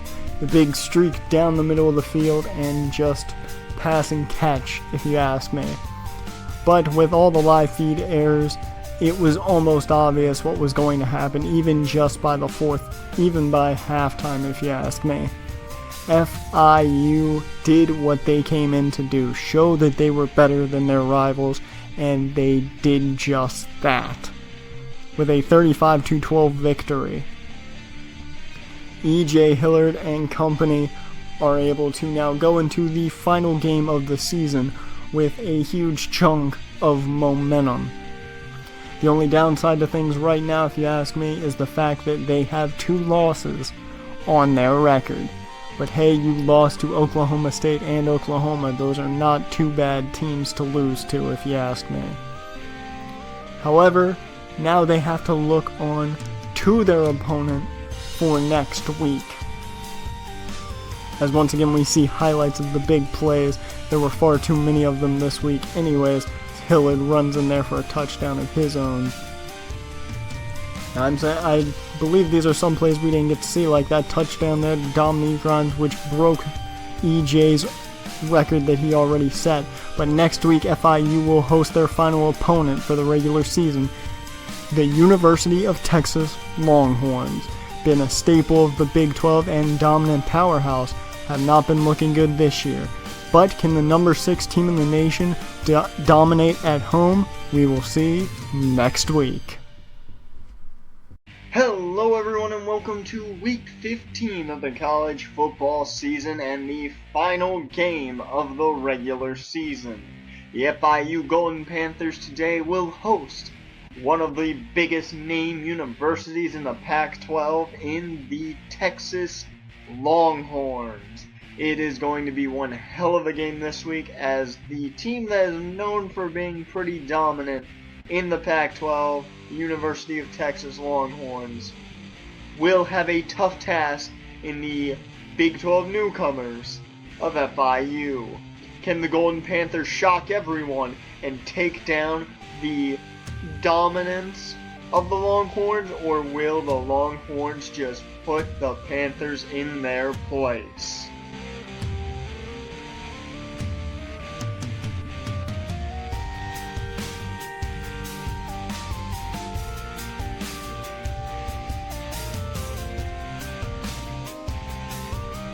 And here we go, as this game is off. Texas back to return, and Johnson will just take a knee in the end zone to start things off. And out comes Tyrone Swoops and the University of Texas offense, as Swoops starts with a handoff to Gray there, and he shows his power by powering up for a gain of 14. This is not a weak team by any means. Their record seems very lackluster, but they are good, as Gray gets another handoff here and another gain of 10. As now still in the shotgun here as they're running their no huddle offense. Swoops now, he goes on the run now. He breaks off one tackle and gets hit hard there. A gain of 5 for Tyrone Swoops, who is a very mobile quarterback, a big thing to worry about. You could think Vince Young when you think of his athleticism, as that is a nice pass by Swoops there to Jones. Caleb Jones with his first reception of the day for 14 yards. And the Longhorns are driving. Dede Johnson with the handoff there, and that is a 4-yard rush for him. Now this has been a tough game so far here for the defense of FIU, as Swoops now once again on the run, able to take advantage of the defense. And here closing in on the goal line, an option there by Swoops to Johnson, and that is a 7-yard touchdown for Texas, as now the Longhorns are up by 7. FIU now, their offense taking the field for the first time today, and one hell of a deflection there by Antoine Davis. I try to be as unbiased as I can with my commentary here, but amazing play there. And I will say I have been biased more than once this season, as Jake Oliver there with a 16-yard reception to start off this drive for the Longhorns. Swoops now continuing to run this no huddle for his offense, as here's a handoff to Jonathan Gray again, and Gray gets a gain of 7. He has had constant running here for the beginning of this game, and if it stays this consistent, this could be a bad thing for the FIU defense, as now Deji Johnson with a big run there with another Longhorns first down, putting them deep into FIU territory. Now Swoops with a handoff again to Johnson. It has been a running fiasco going on here with the Longhorns offense. I expected pass happy, and we are not getting that at all. But as I speak about it, Swoops with a pass, and that is a touchdown to Jake Oliver. Just floats it in there to the young wide receiver.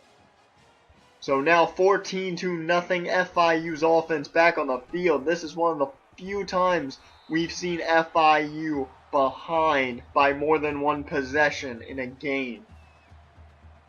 Can FIU make up for this as EJ goes for that pistol for the option there, and now with a pass to TJ Louder, 22 yards for the man who's been the big playmaker all season. If there's a name to remember this season, it is number 17, TJ Louder, who has just been the big playmaker when he is needed. As that will take us to the end of the first quarter.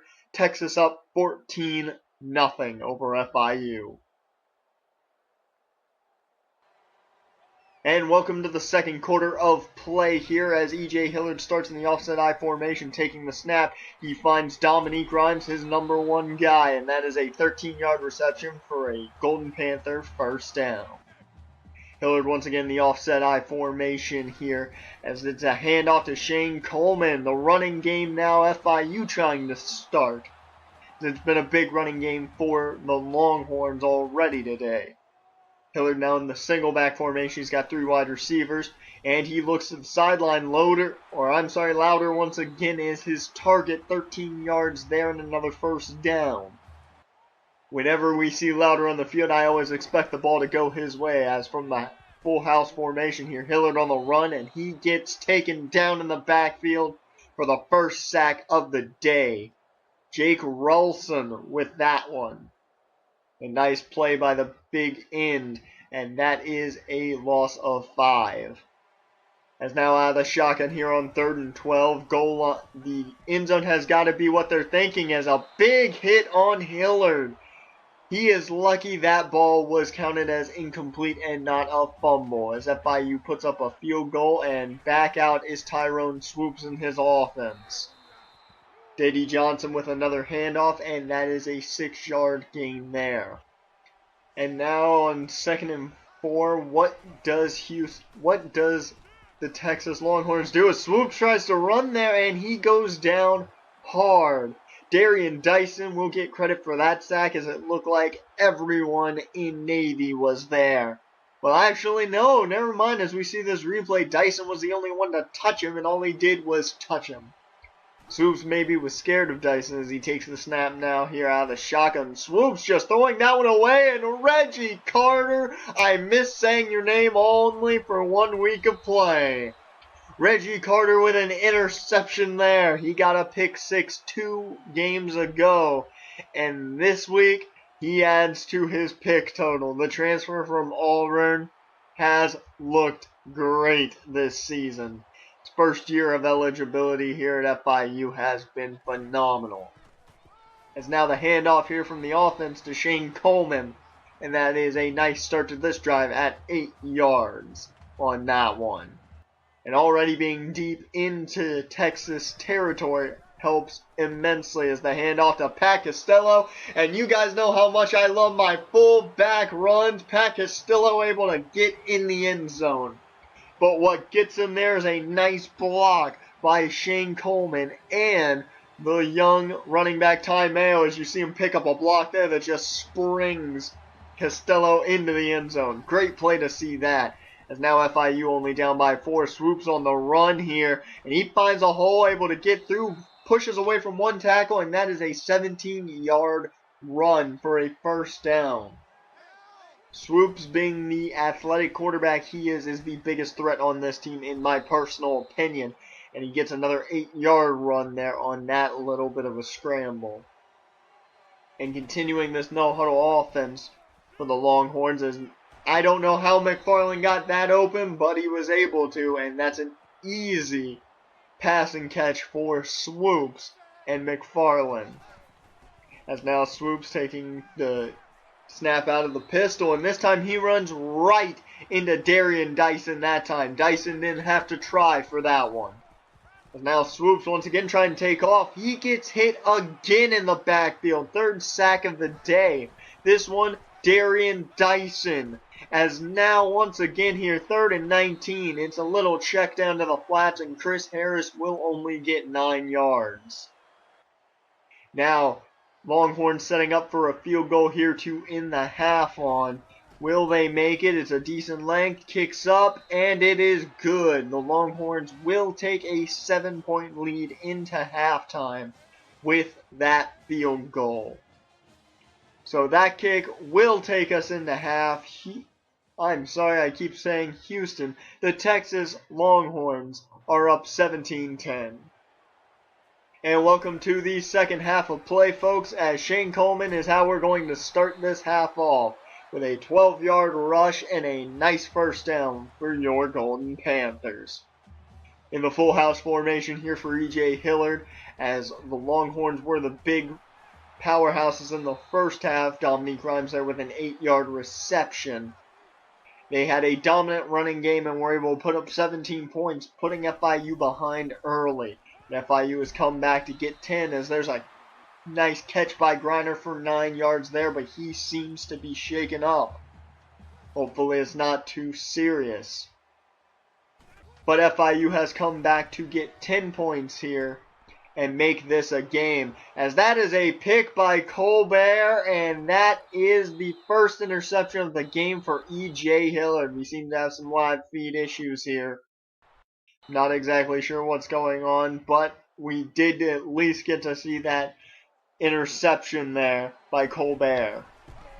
And now the Longhorns offense gets to take the field with their 7-point lead, as Deji Johnson takes the handoff, and he is able to avoid one tackle just by squirming his way through and gets an 8-yard rush. Now Swoops out of the pistol. He goes to the screen to Sanders, and Sanders only gets a gain of 8, and he looks to be shaken up. I'm not sure how he injured himself there. It looks like he was mad about the play right off the bat as well. Now the shotgun, Swoops takes the snap, and he finds an open Oliver down the sidelines. Look at that. 43 yards for Jake Oliver. I'm not sure how he got open. That was one hell of a play right there. Swoops now looking for his man. He runs out of time as Akeem Barton is there for sack number 4 of the day on Tyrone Swoops. He may be athletic, but he's got to know when to take off. And if you're against Akeem Barton, you've got to know a lot quicker than you think. As now E.J. Hillard and the offense are back out on the field here, as Shane Coleman here starting this drive off again. 6-yard run there to start. As now in the shotgun formation here, Hillard taking the snap. He's looking for his man on 3rd and 5. Ricky Fernandez was his guy in the flats, and he does not get enough for the first down. As that will take us to the end of the third quarter, a quick quarter there. The Longhorns are still up by 7, 17-10. And it's the final quarter of play, folks, as The Longhorns are up 17-10. Tyrone swoops at the helm, taking off here. And that is another first down for the Texas Longhorns. Now in the pistol formation, swoops hands off to Dady Johnson, and he is staying on his feet, struggling to get some room there. He's able to get 6 on that carry, showing off a lot of power in the process.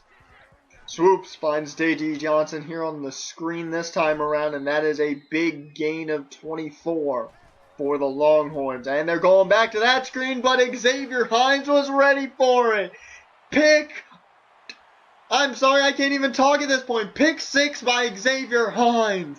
Look at that. They went to the well one too many times. It only took them one play of that screen for Hines to know what it looked like. Kendall Sanders didn't even get a chance at that one as Xavier Hines just jumped the screen flawlessly. A great play there. We had Reggie Carter's pick 6 up in West Virginia. This week, back home, we get Xavier Hines pick 6. I will take it.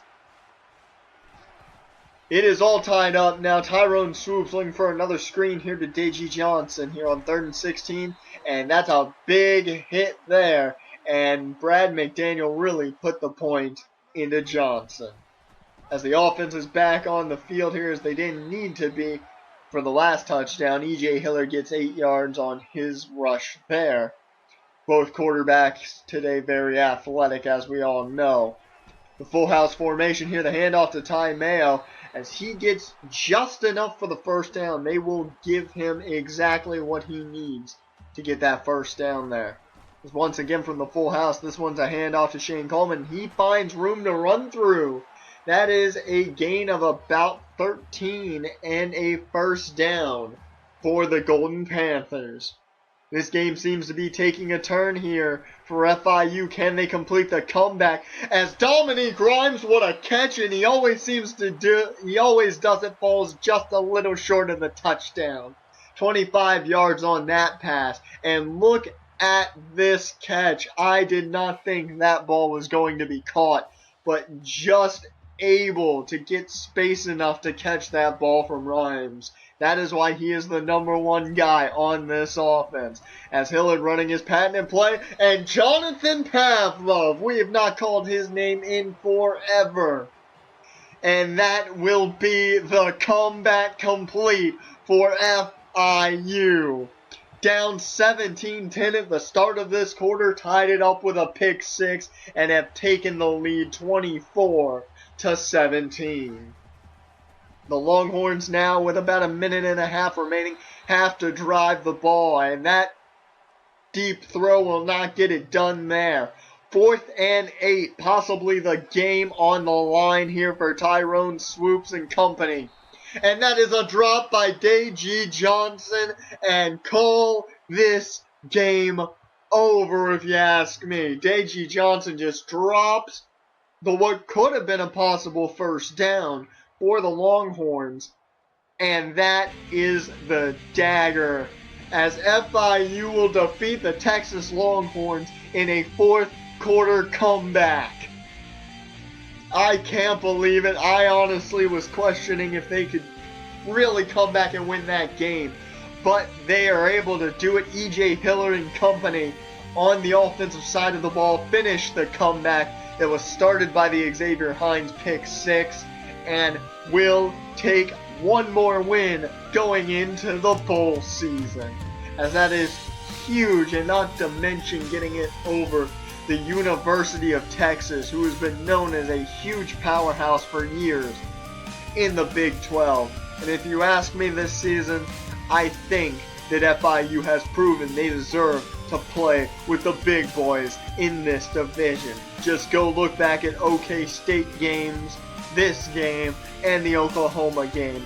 I think it's plenty to see that FIU is for real. But besides that, it's time to go bowling as Cincinnati and FIU will meet in the Orange Bowl. We will see you then, and it is going to be one hell of a bowl game. Hello everyone and welcome to the bowl season as FIU is here in the Orange Bowl to take on the Cincinnati Bearcats. The FIU Golden Panthers have done a lot this season to get here. They showed they were tough enough for the Big 12 and are ranked 5th in the nation. The Cincinnati Bearcats, on the other hand, are not ranked at all. That doesn't mean you can sleep, though, on the Cincinnati Bearcats, as they have done well this season themselves to get here. But it's time to go bowling, and FIU looks to be dominant once again. Can the Bearcats do what other teams haven't and shut the Golden Panthers up, or will it just be same old for your Golden Panthers?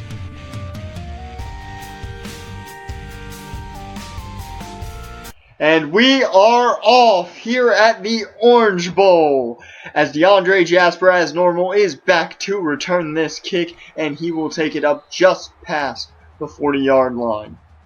I'm sorry, the 20-yard line. I am already too excited to talk today, as Hillard out of the single back formation goes back, finding Ricky Fernandez in the flats, and that will be a gain of 5 yards. To make it a 3rd and 2 now. A much more manageable 3rd down here for FIU. The handoff to Shane Coleman right up the gut, and they will give that one to him. That is the first down of the game for either side. Good start for FIU today. It's once again out of the single back. Hillard now taking off on the run. He gets caught up from one of his receivers, and that is a 10-yard rush for another FIU first down. As now in the offset I formation, Castillo in motion, Ty Mayo getting the handoff. He is running that left side with tons of room in front of him and gets caught from behind, but not after a gain of 6. Or I'm sorry, a gain of 26.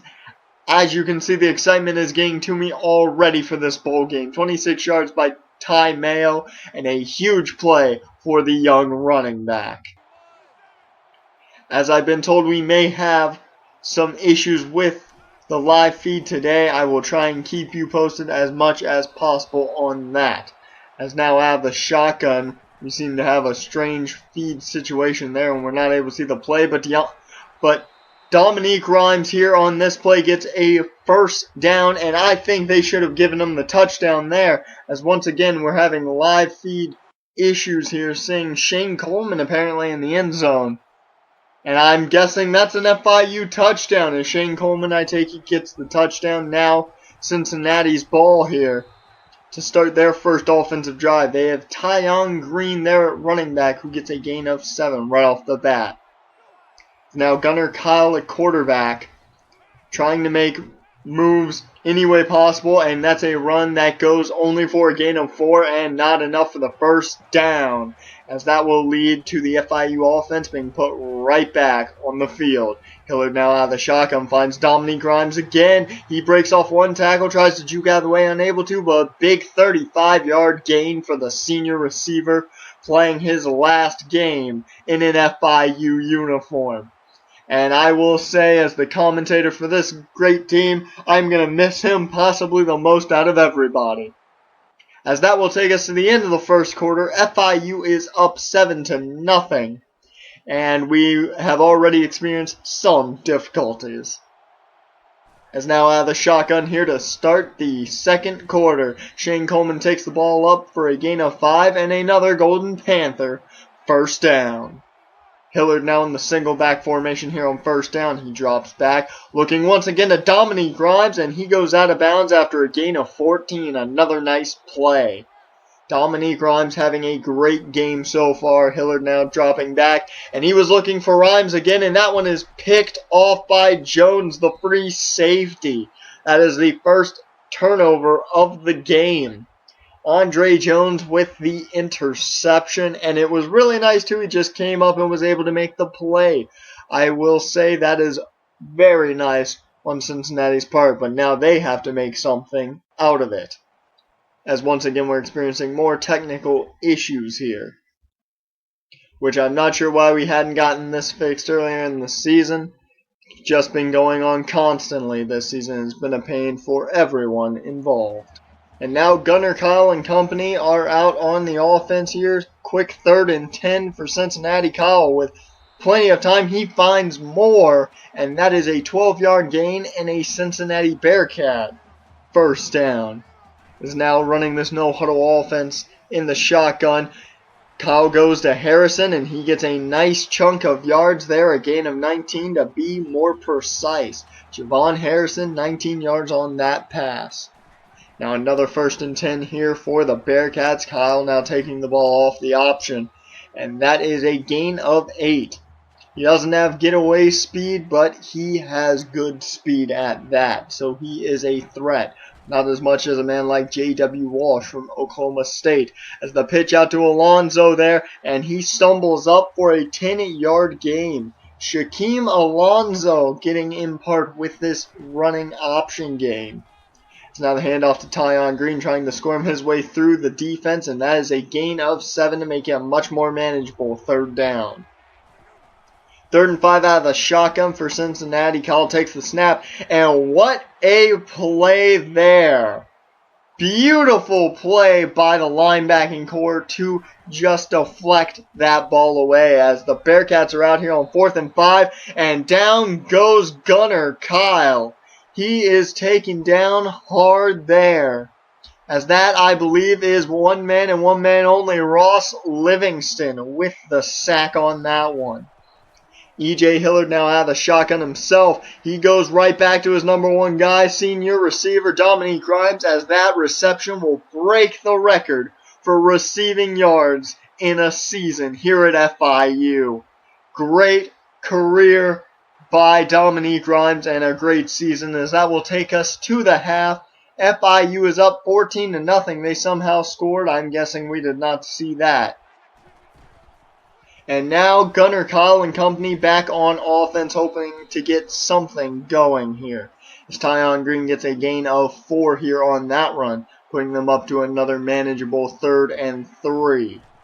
As now Kyle right into the shotgun. Looked like he wanted to pitch but didn't, and he goes down for a loss of 4. Akeem Barton on that tackle.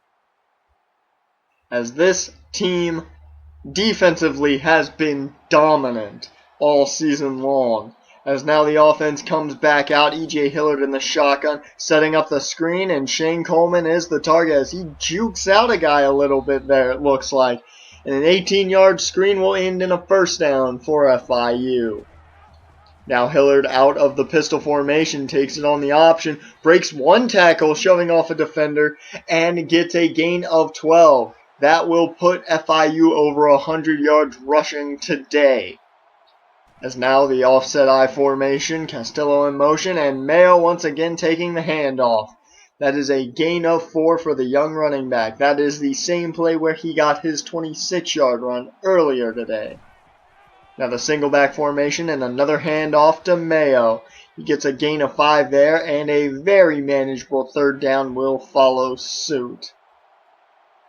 As now we've skipped all the way through to a 3rd and 9 here. Not exactly sure what's happened, as Dominique Grimes is the target once again for FIU, and it looks like Cincinnati has put points up on the board.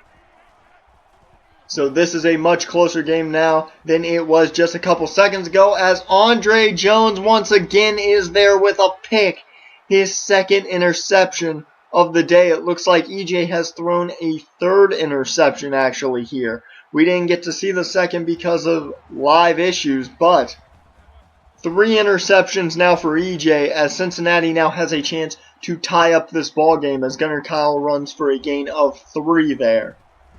3rd and 2, much more manageable. The handoff to Tyon Green, and he is stood up behind the line. Deontay Wilson is there, as this defense has continued to do what they've done all season. E.J. Hillard now and company back on offense. Hillard on the move. He finds one man and one man only, Dominique Grimes.